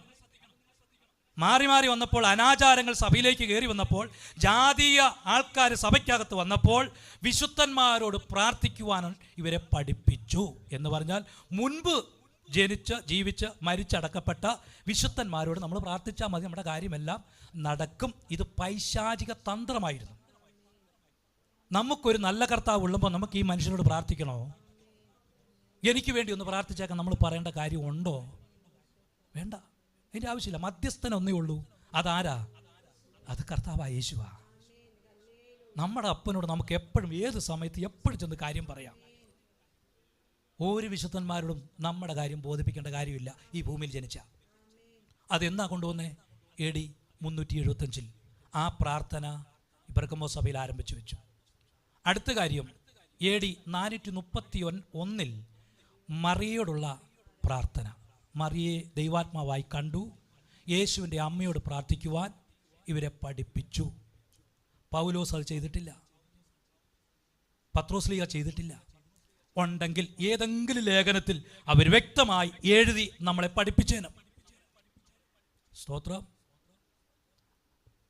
അപ്പം നമ്മൾ പലപ്പോഴും പറയാം, അങ്ങനെയാണെങ്കിൽ കാനാവിലെ കല്യാണത്തിന് സംഭവിച്ചെന്താ? അല്ലേ, കല്യാണം എന്താ സംഭവിച്ചേ? യേശുവിൻ്റെ അമ്മ പറഞ്ഞു അവിടെ വീഞ്ഞു തീർന്നു പോയി, യേശുവിനോട് ഇന്ന് പറഞ്ഞു. യേശു പറഞ്ഞെന്താ? സ്ത്രീയെ, എനിക്കും നിനക്കും തമ്മിൽ ഈ കാര്യത്തിൽ ഇടപെടേണ്ട കാര്യമില്ല. ആവശ്യമുള്ളവർ എൻ്റെ അടുത്ത് വന്ന് പറഞ്ഞോട്ടെ. അതാണ് എൻ്റെ അർത്ഥം. ആർക്കാണ് ആവശ്യം അവരെന്നോട് പറഞ്ഞോട്ടെ, ഞാനത് ചെയ്തു കൊടുത്തോളാം. അപ്പം എൻ്റെ അർത്ഥം ഇടയ്ക്കൊരു മധ്യസ്ഥയുടെ ആവശ്യം ഇല്ല. അമ്മ പറഞ്ഞു, അവൻ എന്തെങ്കിലും പറഞ്ഞാൽ അത് നിങ്ങൾ ചെയ്യുവേൻ, എന്നോട് പറയണ്ട. അവൻ പറഞ്ഞാൽ നിങ്ങൾ ചെയ്തോ. യേശുവിൻ്റെ അമ്മയുടെ കാലൊഴിഞ്ഞു. പിന്നെ ഏത് വിധത്തിലാണ് നമുക്കിതിനെ അംഗീകരിക്കാൻ പറ്റുക? സഭ അവിടെ മുതൽ താളം തെറ്റി. സ്തോത്രം. ഹല്ലേലൂയ. അടുത്ത AD 709 മാർപ്പാപ്പ അന്ന് ഭരിച്ചിരുന്ന ബിഷപ്പുമാരുടെയൊക്കെ പാദം മുത്തുവാൻ, അല്ലേ, പാദം മുത്തുവാൻ, കൈ മുത്തുവാനൊക്കെ ഒരു ആജ്ഞ കൊടുത്തു. സ്തോത്രം. അപ്പം അവരൊക്കെ വലിയ ആൾക്കാരാണ്. അതുകൊണ്ട് അവരുടെ പാദം എന്ത് ചെയ്യണം? വേദപുസ്തകത്തിൽ ഇത് യാതൊരു തെളിവുമില്ല നമുക്ക്. ഇതൊക്കെ ചരിത്രമാണ്, സഭാചരിത്രം വ്യക്തമായി പഠിപ്പിക്കുന്നതാണിത്. ആചാരങ്ങൾ, അനുഷ്ഠാനങ്ങൾ ഇതെല്ലാം അപ്പുറത്തുനിന്ന് കൊണ്ടുവന്നതാ. ഹൈന്ദവ ആചാരത്തെ അടുത്ത ഭാഗം വരുമ്പോൾ നമുക്കത് മനസ്സിലാക്കാൻ പറ്റും. അവിടെ നിന്ന് ഇങ്ങോട്ട് കടമെടുത്തതാ. അങ്ങനെ എന്ത് ചെയ്തു? ഹല്ലേലൂയ, ആ പാദം മുത്താൻ അവരാഗ്രഹിച്ചു. ഞങ്ങളുടെ വലിയ ആളല്ലേ, യേശുവിനെ മാത്രമേ നമുക്ക് മുത്താവൂ. യേശുവല്ല മറ്റൊരുവനില്ല. പ്രിയപ്പെട്ടവരെ, നമ്മൾ തിരിച്ചറിയണം, നമ്മൾ മനസ്സിലാക്കണം. ഹല്ലേലൂയ. അടുത്ത ഭാഗം AD 1079 പുരോഹിതൻ വിവാഹം കഴിക്കരുതെന്ന് വിലക്കി. പത്രോസ് ലീഹായ്ക്ക് ഭാര്യ ഉണ്ടായിരുന്നു, മക്കളുണ്ടായിരുന്നു. അതുകൊണ്ടാണ് വചനം പറയുന്നത് പത്രോസിൻ്റെ അമ്മായിമ്മയ്ക്ക് എന്ത് സംഭവിച്ചു? പോപ്പായിരുന്നു, പണ്ടത്തെ പോപ്പായിരുന്ന പത്രോസ് ലീഹ പോലും വിവാഹം കഴിച്ചു. അപ്പോൾ ഇടയ്ക്ക് വന്ന ഭക്തന്മാരെ പറയുക, ഇനി പുരോഹിതന്മാർക്ക് എന്ത് വേണ്ട? വിവാഹം വേണ്ട. പൈശാചിക ആചാരം സഭയ്ക്കുള്ളിൽ കൊണ്ട്. അതുകൊണ്ടാണ് തീമോഥെയോസ് പഠിപ്പിക്കുന്നത് ഇങ്ങനെയാണ്: സഭയുടെ അധ്യക്ഷനായിരിക്കുന്നവൻ ഏക ഭാര്യയുടെ, അപ്പോൾ ഭാര്യ ഉണ്ടായിരിക്കണം. ഇനി ഞാനൊരു കാര്യം പറയട്ടെ, കുടുംബത്തിലൊരു പ്രശ്നം ഉണ്ടായി, ഒരു ഭാര്യയും ഭർത്താവും ഇച്ചിരി ഇഷ്യൂസൊക്കെ ഉണ്ടായി, അവരുടെ കുടുംബത്തിലെ രഹസ്യ കാര്യങ്ങളിലാണ്. ഈ വിവാഹം കഴിക്കാത്തവൻ എങ്ങനെ പോയി ആ കാര്യത്തിൽ ഇടപെടും? സ്തോത്രം. അതുകൊണ്ടാണ് തീമോഥെയോസിനോട് പൗലോസ് പറയുന്നത്, അമ്മൻ സഭയെ ഭരിക്കുമ്പോൾ സഭയുടെ അധ്യക്ഷൻ എന്ന് പറയുന്നത് ഏക ഭാര്യയുടെ ഭർത്താവായിരിക്കണം. അവൻ വിവാഹം കഴിച്ചേ പറ്റൂ. മക്കളെ നല്ല രീതിയിൽ വളർത്താൻ കഴിയുന്നവനായിരിക്കണം. ഈ ദൂതൊക്കെ സഭയ്ക്ക് കൊടുത്തപ്പം പിശാച് അതിന് നേരെ വിപരീതം കൊണ്ടുവന്നിട്ട് പറഞ്ഞു, ആമേൻ, അങ്ങനെയുള്ള നേതൃത്വത്തിൽ നിൽക്കുന്നവരാരും എന്ത് ചെയ്യരുത്? വിവാഹം കഴിക്കേണ്ട. Price the lord. അത് ദൈവകൽപ്പനയ്ക്ക് വിരോധമാണ്. അതുകൊണ്ട് ദൈവജനത്തെ വ്യവസ്ഥയില്ലാത്തതുകൊണ്ട് ഇത് പൈശാചികമാണെന്ന് തന്നെയാണ് പറയുന്നത്. അടുത്ത കാര്യം, AD 500 പുരോഹിത വസ്ത്രം ധരിച്ചു തുടങ്ങി. പുരോഹിത വസ്ത്രം. പൗലോസിൻ്റെ കാലത്തൊരു വേഷ സംവിധാനം ഇല്ലായിരുന്നു, പത്രോസ് ലീഹായുടെ കാലത്തില്ലായിരുന്നു. പ്രൈസ് ദി ലോർഡ്, സ്തോത്രം. ഇനി പോട്ടെ, മാനസാന്തരം പ്രസംഗം ചെയ്ത യോഹന്നാൻ സ്നാപകൻ്റെ വേഷം എന്തായിരുന്നു? അരയിൽ തോൽവാറും അവൻ്റെ എന്തായിരുന്നു? ഒട്ടകരോപം കൊണ്ടുള്ള ഉടുപ്പ്. ഇതൊക്കെയായിരുന്നു അവനിട്ട് സുവിശേഷം പറയാൻ പോയിരുന്നത്. ആമേൻ. ആ മനുഷ്യൻ അതാണ് മാതൃക കാണിച്ചത്. ഇനി യേശുവിന് പോലും ഒരു വേഷ സംവിധാനം ഉണ്ടായിരുന്നോ?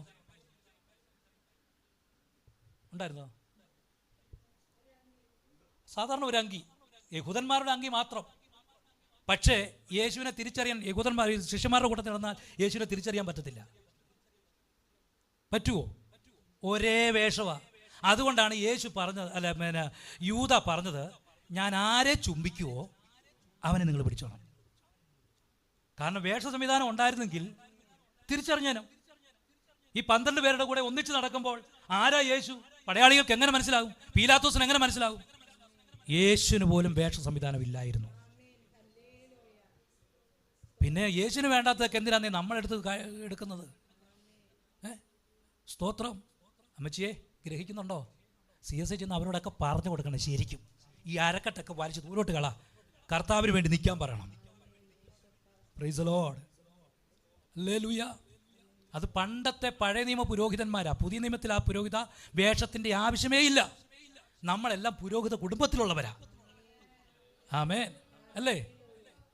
നിങ്ങളോ പ്രിയമുള്ളവരെ, അന്ധകാരത്തിൽ നിന്ന് വിളിച്ചവൻ്റെ സൽഗുണങ്ങളെ ഘോഷിപ്പാൻ തിരഞ്ഞെടുക്കപ്പെട്ട ജാതിയും രാജകീയ പുരോഹിത വർഗവുമാകുന്നു. നമ്മളെല്ലാം പുരോഹിത കുടുംബത്തിലുള്ളവരാ. Price the Lord. എത്ര ഭാഗ്യവാ ദൈവം നമുക്ക് തന്നിരിക്കുന്നല്ലേ. ഒന്നുമില്ലാത്ത അനുഭവത്തിൽ ദൈവം നമ്മെ ഇത്രത്തോളം കൊണ്ടുവന്നില്ലേ. ദൈവത്തിൻ്റെ കരുതലല്ലേ. സ്തോത്രം. ഹല്ലേലൂയ. അടുത്ത കാര്യം, ആമേൻ, സ്തോത്രം. AD 1229 സാധാരണ ജനങ്ങൾ ബൈബിൾ വായിക്കുന്നത് നിരോധിച്ചു. അന്നുണ്ടായിരുന്ന ബിഷപ്പ്മാരൊക്കെ പറഞ്ഞു, നിങ്ങൾ ബൈബിൾ വായിക്കേണ്ട, ബൈബിൾ വായിച്ച് നിങ്ങൾ സത്യം മനസ്സിലാക്കും. അതുകൊണ്ട് നിങ്ങൾ എന്ത് ചെയ്യരുത്?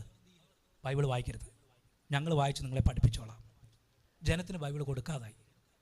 അതുകൊണ്ട് യാതൊന്നിൻ്റെ വിഗ്രഹം ഉണ്ടാക്കരുതെന്ന് 10 കൽപ്പന കൊടുക്കുമ്പോൾ, ഹല്ലേലൂയ, അതിരിക്കുമ്പോൾ തന്നെ അവരന്ന് എന്ത് ചെയ്തു? പലരുടെയും വിഗ്രഹങ്ങളെ ഉണ്ടാക്കി ജനത്തെ ആരാധിക്കാൻ പഠിപ്പിച്ചു. ബൈബിൾ വായിക്കുമ്പോൾ ഒരു വ്യക്തിക്ക് ബൈബിൾ മനസ്സിലായി, അയ്യോ ഇതിനകത്ത് ഞാനല്ലാതെ അന്യ ദൈവങ്ങൾ ഉണ്ടാക്കരുത്, ഒരു വിഗ്രഹത്തെ ഉണ്ടാക്കരുതെന്ന് എഴുതി വെച്ചിരിക്കുമ്പോൾ ഇത് ഞങ്ങൾ ഇങ്ങനെ പഠിപ്പിച്ചല്ലോ. സ്തോത്രം. അപ്പം അങ്ങനെ മനസ്സിലാക്കിയവരൊക്കെ ചാടി, അവിടെ ഒന്ന് ചാടി. അത് പിന്നീടുള്ള സഭയിൽ നമുക്ക് പറയാം ആരാണ് അതിന് നേതൃത്വം കൊടുത്തതെന്ന്. Price the Lord. അപ്പോൾ നോക്കിക്കേ, ബൈബിൾ വായിക്കുന്നവരെ നിരോധിച്ചു. അപ്പോൾ ദൈവത്തിൻ്റെ വചനം പഠിപ്പിക്കുന്നത് ഇത് പ്രവചനത്തിലെ വാക്കുകളെ വായിക്കുന്നവനും കേൾക്കുന്നവനും അതിൽ എഴുതിയിരിക്കുന്ന പ്രമാണിക്കുന്നവരും ഭാഗ്യമാണ്. കണ്ടോ എത്ര ഭാഗ്യം, ഇത് വായിക്കാനാണ് പറഞ്ഞിരിക്കുന്നത്. അപ്പോൾ ഒരു കൂട്ടർ പറയാം വായിക്കരുത്, ഞങ്ങൾ മാത്രം വായിച്ചാൽ മതി, നിങ്ങൾ വായിക്കണ്ട. സ്തോത്രം. ഈ പൈശാചിക ഉപദേശത്തെ നമ്മൾ മനസ്സിലാക്കി നമുക്ക് അവർക്ക് വേണ്ടി പ്രാർത്ഥിക്കണം. ആ സമൂഹം നഷ്ടപ്പെട്ടു പോകരുത്. ദൈവത്തെങ്കിലേക്ക് അവർ വരുവാൻ ഇടയായിത്തീരണം. അടുത്തത് AD 1311 ശിശുസ്നാനം കൊണ്ടുവന്നു. ആമേൻ. പത്രോസ് പറഞ്ഞത് നിങ്ങളുടെ പാപങ്ങളുടെ മോചനത്തിന് വേണ്ടി ഓരോരുത്തരും യേശുക്രിസ്തുവിൻ്റെ നാമത്തിൽ സ്നാനമേൽപ്പീൻ എന്ന് പറഞ്ഞപ്പോൾ അവരെന്ത് ചെയ്തു? അവർ കുഞ്ഞുങ്ങൾ മരിച്ചു പോയാൽ അവൻ സ്വർഗത്തിൽ പോകത്തില്ല എന്ന് പറഞ്ഞിട്ട് 6 മാസമാകുമ്പോൾ 1 മാസമാകുമ്പോൾ അവരെ കൊണ്ട് സ്നാനം കൊടുത്തു. സ്നാനം സഭയ്ക്കകത്ത് കൊണ്ടുവന്നു. വേദോസ്തത്തിൽ തെളിവില്ല. മാനസാന്തരപ്പെട്ടവനാണ് സ്നാനപ്പെടേണ്ടത് എന്ന് പറഞ്ഞാൽ പാപബോധവും തിരിച്ചറിയുവാൻ കഴിവുള്ളവൻ. അപ്പോൾ എന്ന് പറഞ്ഞാൽ 10 വയസ്സിന് ശേഷം ഒക്കെ ഉള്ളത് സ്നാനപ്പെടാം. കാരണം അവനോട് യേശുക്രിസ്തു ആരാണെന്ന് പറഞ്ഞാൽ മനസ്സിലാക്കാനുള്ള കഴിവുണ്ടല്ലോ. അപ്പം അവർക്ക് സ്നാനം കൊടുക്കാം. കുഞ്ഞുങ്ങളെ സ്നാനപ്പെടുത്താൻ ബൈബിളിൽ വ്യവസ്ഥയില്ല. ഇത് 1311 കൊണ്ടുവന്ന ആചാരമാണ്. സ്തോത്രം. ഇനി ഒത്തിരി കാര്യങ്ങളുണ്ട്. ഞാൻ കുറച്ച് ഭാഗം സമയമില്ലാത്തതുകൊണ്ട് കുറച്ച് ഭാഗങ്ങളെ എടുത്തുള്ളൂ. സ്തോത്രം. ഹല്ലേലൂയ. അപ്പോൾ ഇതിൻ്റെ ഒന്നും പുറകെ പോകാനല്ല ദൈവം നമ്മെ വിളിച്ചത്. എന്നിട്ട് ചക്രവർത്തിമാർ ചെയ്ത ഒരു കാര്യം കൂടുണ്ട്. ആമേൻ. ഇവരൊക്കെ ഹൈന്ദവ ബാക്ക്ഗ്രൗണ്ടിൽ നിന്നൊക്കെ ക്രിസ്തുമതം സ്വീകരിച്ചുകൊണ്ട് ഇവർ ചെയ്തത് ഈ ഹൈന്ദവ ആചാരങ്ങൾ മുഴുവനും ക്രൈസ്തവ മതത്തിലേക്ക് ഇവർ കുത്തിക്കയറ്റി. ആമേൻ. ഹൈന്ദവരുടെ ആചാരം ഇപ്പോഴത്തെ സഭയിലേക്ക് കൊണ്ടുവന്നു. ആമേൻ. ഹൈന്ദവർ ഈ അവരുടെ ഇടയനെ വിളിക്കുന്ന പൂജാരി എന്ന, ക്രൈസ്തവ സഭയ്ക്ക് പുരോഹിതനെന്ന് പേര് കൊടുത്തു. അല്ലേ? പുതിയ നിയമസഭ വരുമ്പോൾ പുരോഹിതനല്ല, ഇടയനാ. അല്ലേ? പുതിയ നിയമം മുഴുവൻ അങ്ങനെ പഠിപ്പിക്കുന്ന ഇടയെന്നാണ് പറഞ്ഞത്. അപ്പോൾ പുരോഹിതൻ എന്നുള്ള വേഷ സംവിധാനമൊക്കെ കൊടുത്തു.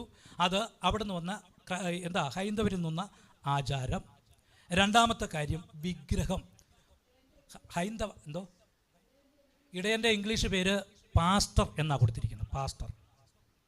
പാസ്റ്റർ എന്ന അതിൻ്റെ അർത്ഥമാണ് ഇടയൻ, പരിപാലിക്കുക. അതൊരു പുരോഹിതനായിട്ടല്ല. പുരോഹിതൻ്റെ ശുശ്രൂഷ ചെയ്യുന്നുണ്ടെങ്കിൽ പോലും അങ്ങനെയാണ് പേര്. പക്ഷേ മറ്റുള്ള ക്രൈസ്തവരൊക്കെ എന്ത് ചെയ്യും? അതൊരു പുരോഹിതനായിട്ട് തന്നെ അത് പേര് കൊടുത്തിരിക്കുക. ഇനി ഹൈന്ദവർക്ക് വിഗ്രഹമുണ്ട്. ക്രൈസ്തവ സഭയ്ക്ക് എന്തുണ്ട്? വിഗ്രഹം അല്ല, അതിന് പകരമായിട്ട് തിരു സ്വരൂപം. എന്താ മാറ്റം ഉള്ളത്?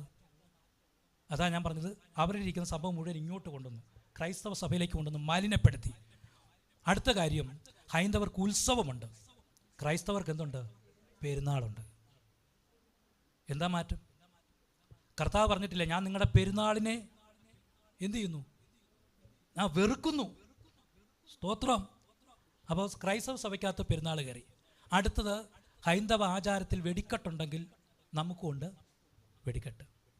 സ്തോത്രം. ഹൈന്ദവ ആചാരത്തിൽ മന്ത്രവടി എന്ന് പറയുന്ന സംഭവമുണ്ട്. ആമേൻ.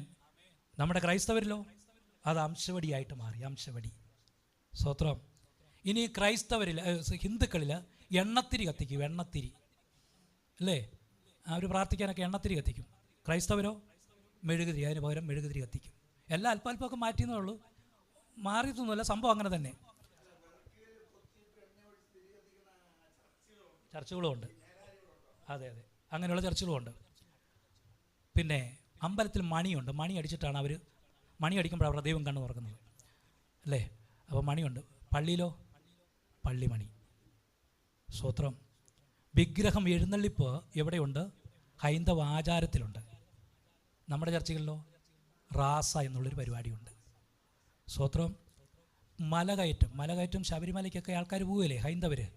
നമ്മളും കയറും. ഞങ്ങളൊക്കെ കയറിയിട്ടോ പണ്ട്. എങ്ങോട്ടാ? മലയാറ്റൂർ. ഞങ്ങളും കയറും. അവരുണ്ട്, ഞങ്ങളും കയറും. ഞങ്ങൾ വിട്ടുകൊടുത്തില്ല. സൂര്യ നമസ്കാരം ഹൈന്ദവർക്കുണ്ട്. സൂര്യനെ നോക്കി രാവിലെ എഴുന്നേറ്റ് അല്ലേ, സൂര്യനെ നോക്കി വെള്ളം ഒരു കൈക്കുമ്പിളി വെള്ളം എടുത്ത് ഇങ്ങനെ നാമം ചൊല്ലിയിട്ട്. ക്രൈസ്തവർ ചെയ്യുന്നതോ കിഴക്ക് നോക്കിയിട്ട് തിരിഞ്ഞു നിന്ന് ഒറ്റ പ്രാർത്ഥനയാണ്. കർത്താവ് പറഞ്ഞിട്ടുള്ളത് ആമേൻ, നിങ്ങൾ എൻ്റെ നാമത്തിൽ എവിടെ കൂടുന്നോ അവരുടെ നടുവിൽ ഞാൻ വരുമെന്നാ. പിന്നെ എന്തിനാ നമ്മൾ കിഴക്കോട്ടും പടക്കോട്ടും തിരിയുന്നേ? സ്തോത്രം. അതിൻ്റെ ഒന്നും ആവശ്യമില്ല. നമ്മൾ ഇരിക്കുന്ന സ്ഥലത്ത് യേശു കർത്താവ് വന്നിട്ടുണ്ട്.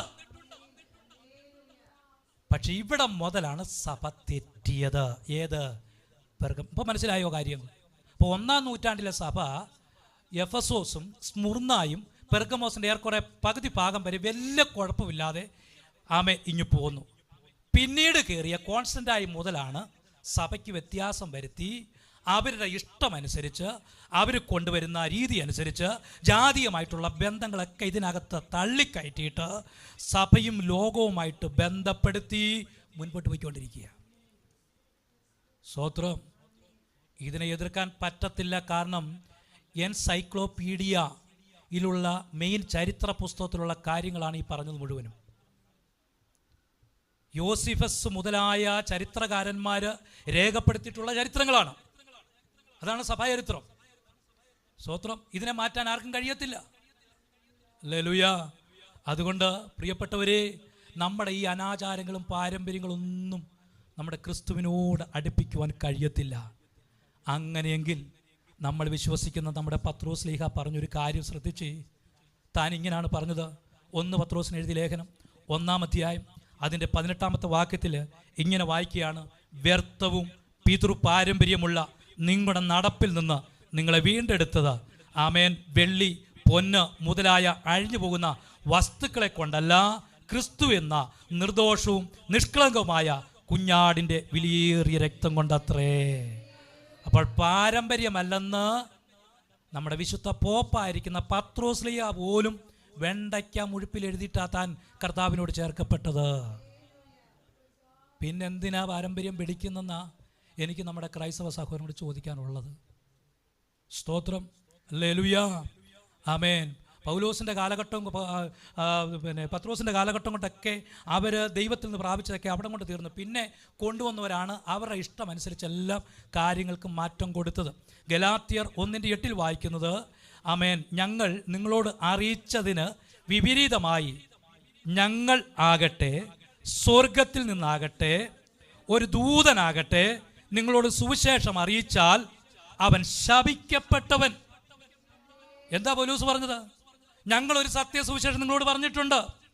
അതിന് വിപരീതമായി ആരെങ്കിലും ഇതിനകത്ത് കൂട്ടിച്ചേർക്കുകയോ സുവിശേഷം പറഞ്ഞാൽ അവൻ ശപിക്കപ്പെട്ടവനാണ്. എത്രയോ ജനമാണ് ഇതറിയാതെ മുൻപോട്ട് പോയിക്കൊണ്ടിരിക്കുന്നത്. Price the Lord. കർത്താവിൻ്റെ വചനത്തിന് അത്ര പ്രസക്തിയുണ്ട് പ്രിയപ്പെട്ടവരെ. ആമേൻ. ഈ വചനമാണ് ദൈവത്തോട് നമ്മളെ കൂടുതൽ അടുപ്പിക്കുന്നത്. ഈ വചനമാണ് നമ്മളെ സ്വർഗത്തിലെത്തിയിരിക്കുന്നത്. നമ്മൾ ലാസ്റ്റ് പഠിക്കുന്നുണ്ട്. ഏറ്റവും ലാസ്റ്റ് വെളിപ്പാട് പുസ്തകത്തിൻ്റെ അവസാന കാലഘട്ടങ്ങളിലേക്കൊക്കെ വരുമ്പോൾ കർത്താവ് അവിടെ വരുമ്പോൾ ന്യായം വിധിക്കുന്നത് ഏത് വെച്ചാന്നറിയാമോ? വിശുദ്ധ വേദപുസ്തകം വെച്ചാ. ഇത് വെച്ചാന്നാ. അപ്പം ഇത് വേണ്ടെന്ന് പറഞ്ഞാലോ? ഇത് വേണ്ട, പാരമ്പര്യം മതി എന്ന് പറഞ്ഞാലോ? ഇത് വെച്ചാ ന്യായം വിധിക്കുന്നത്. എഴുതിയിട്ടുണ്ട്, വേദപുസ്തക അടിസ്ഥാനത്തിൽ ഞാൻ സകലരെയും ന്യായം വിധിക്കും. ആമേൻ. അവിടെ മറ്റൊരു ചെയ്തൊന്നും അല്ല അവിടെ വിഷയം. ഇതിനകത്ത് പറഞ്ഞത് നീ അംഗീകരിച്ചോ, നീ അനുസരിച്ചോ, അതാ വിഷയം. അവിടെയാ പ്രസക്തി. ഇന്ന് വൽക്കാലം നമുക്ക് ആ കർത്താവിനെ കാണുവാനുള്ള ഭാഗ്യം കിട്ടിയല്ലോ. അതോർത്ത് ഞാൻ ദൈവത്തിന് സ്തോത്രം ചെയ്യും. അടുത്ത ഭാഗം വിട്ടേ ഞാൻ നിർത്തുവാൻ ആഗ്രഹിക്കുന്നത്. അയ്യോ, സമയം പോയി. സ്തോത്രം. 1 മണി കഴിഞ്ഞു. നിർത്താൻ പോവുകയാണ്. ഹല്ലേലൂയ. അവർക്ക് കൊടുത്ത പ്രബോധനം ഇതാണ്. പ്രബോധനവും മുന്നറിയിപ്പും ഒന്നിച്ചാണ് പെർഗമോ സഭയ്ക്ക് കൊടുത്തത്.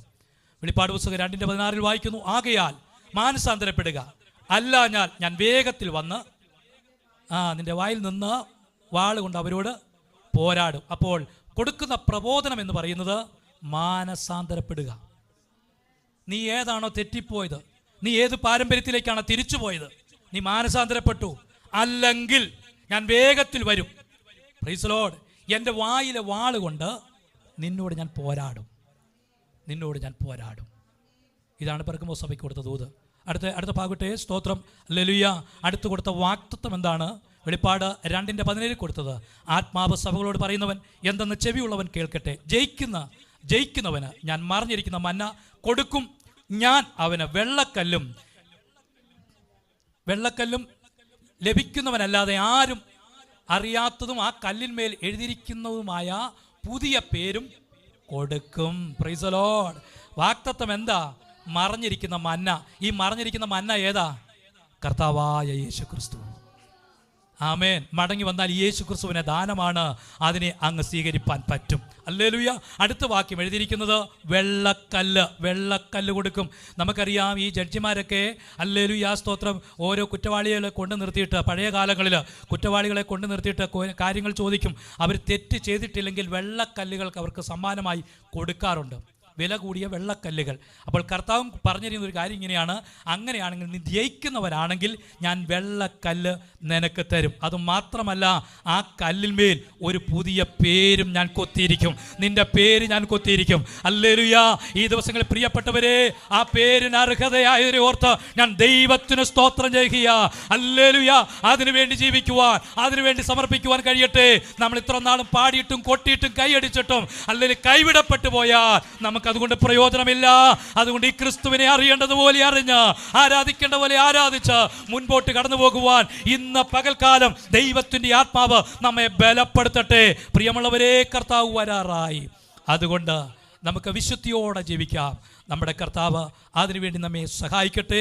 നമ്മുടെ കണ്ണുകളെ അടയ്ക്കാം, നമുക്ക് ദിവസത്തിൽ പ്രാർത്ഥിക്കാം. അടുത്ത ഞായറാഴ്ച കർത്താവ് വരുവാൻ താമസിച്ചാൽ അടുത്ത സഭയെപ്പറ്റി നമുക്ക് ചിന്തിക്കുവാൻ ഇടയായി തീരട്ടെ. Price the lord. സ്തോത്രം. ഹല്ലേലൂയ. നാം ചിന്തിച്ചു എഫെസോസ് മുറിഞ്ഞവരെയും ആദിമ നൂറ്റാണ്ടിലെ ദൈവഭക്തന്മാരെങ്ങനെ നിന്നോ അങ്ങനെ വന്നു. പെരുക്കമോ സഭാ കാലഘട്ടം മുതൽ സഭ അധപ്പതിക്കാൻ തുടങ്ങി, സഭയുടെ പേര് നഷ്ടപ്പെടാൻ തുടങ്ങി, അവരുടെ വിശുദ്ധി നഷ്ടപ്പെട്ടു, വേർപാട് നഷ്ടപ്പെട്ടു. ഹല്ലേലൂയ. ദൈവത്തിന് വേണ്ടി കൊടുക്കുന്ന മഹത്വം കൊടുക്കാതെ അവർ ജാതീയമാകുന്ന ഒത്തിരി ആചാരങ്ങളും അനുഷ്ഠാനങ്ങളും സഭയ്ക്കകത്ത് കൊണ്ടുവന്നിട്ട് ഒരു അവിയൽ പരുവത്തിൽ ഇന്ന് സഭകളെല്ലാം പോയിക്കൊണ്ടിരിക്കുകയാണ്.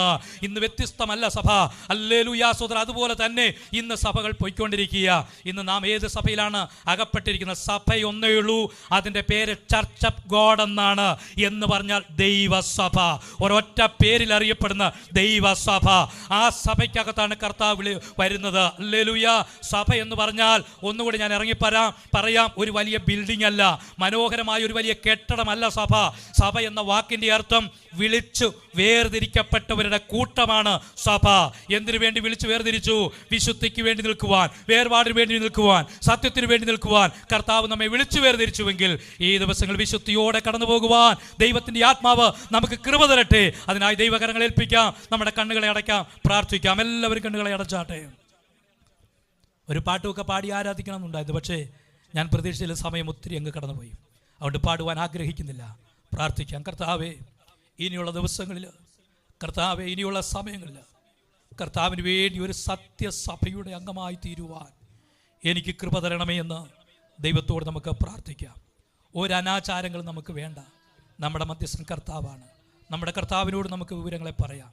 മറ്റുള്ളവരെയൊക്കെ നമുക്ക് ബഹുമാനിക്കാം.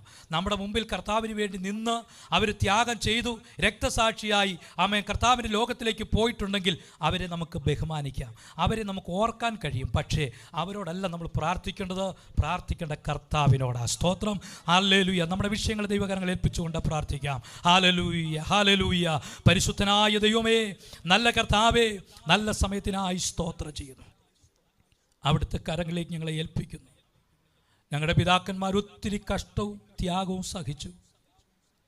കർത്താവേ, അവർക്ക് ആ ക്രിസ്തീയ ജീവിതം അങ്ങേ അറ്റം വരെ എത്തിക്കുവാൻ കഴിയാതെ ഉപദ്രവിക്കപ്പെട്ടും പീഡകൾ സഹിച്ചും അക്രമത്തിനിരയായും അവര് കർത്താവിന് വേണ്ടി രക്തസാക്ഷിത്വം കൈവരിച്ചു. ഞങ്ങൾക്ക് ആ ഭാഗ്യം കിട്ടി. ആ കർത്താവിനെ കണ്ടുമുട്ടുവാൻ, ആ സ്നേഹമെന്നത് തിരിച്ചറിയുവാൻ ദൈവം ഞങ്ങൾക്ക് എന്ന ഭാഗ്യത്തിനായി സ്തോത്രം. കർത്താവേ, ഈ ലോകമാകുന്ന സമുദ്രത്തിലൂടെ ഞങ്ങൾ യാത്ര ചെയ്യുമ്പോൾ അശുദ്ധികളായ ഒത്തിരി വസ്തുക്കൾ ഒഴുകി വരും. പക്ഷേ അത് ഞങ്ങളെ തട്ടാതെ, അത് ഞങ്ങളിലേക്ക് പ്രവേശിക്കാതെ കർത്താവെ മോശയെ പൊതിഞ്ഞതുപോലെ കീലുകൊണ്ട് ഞങ്ങളെ കർത്താവെ കവർ ചെയ്ത് ഞങ്ങളെ സൂക്ഷിക്കുന്ന ദൈവകൃപയ്ക്കായി ഞങ്ങൾ അങ്ങേക്ക് മഹത്വം കരയറ്റുന്നു. മരണം വരെയും വിശ്വസ്തരായി നിലനിൽക്കുവാൻ ദൈവം സഹായിക്കണം.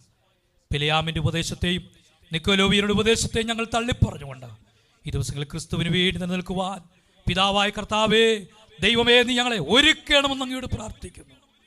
അങ്ങനെ ചെയ്തിരിക്കാൻ സ്തോത്രം. ഞങ്ങളുടെ സഹോദരവർഗ്ഗങ്ങൾ എല്ലാവരും പേരുവരായി ദൈവകരങ്ങൾ ഏൽപ്പിക്കുന്നവരെ അനുഗ്രഹിച്ചാട്ടെ. നന്മയാൽ ദൈവം നിറയ്ക്കണം, സമാധാനത്തോടെ പറഞ്ഞേക്കും, ദൈവകൃപയിൽ പൊതിയും. യേശു കർത്താവിൻ്റെ തന്നെ നാമത്തിൽ അപേക്ഷിക്കുമ്പോൾ ദയോടെ കേൾക്കണം. സ്വർഗ്ഗ നല്ല പിതാവേ.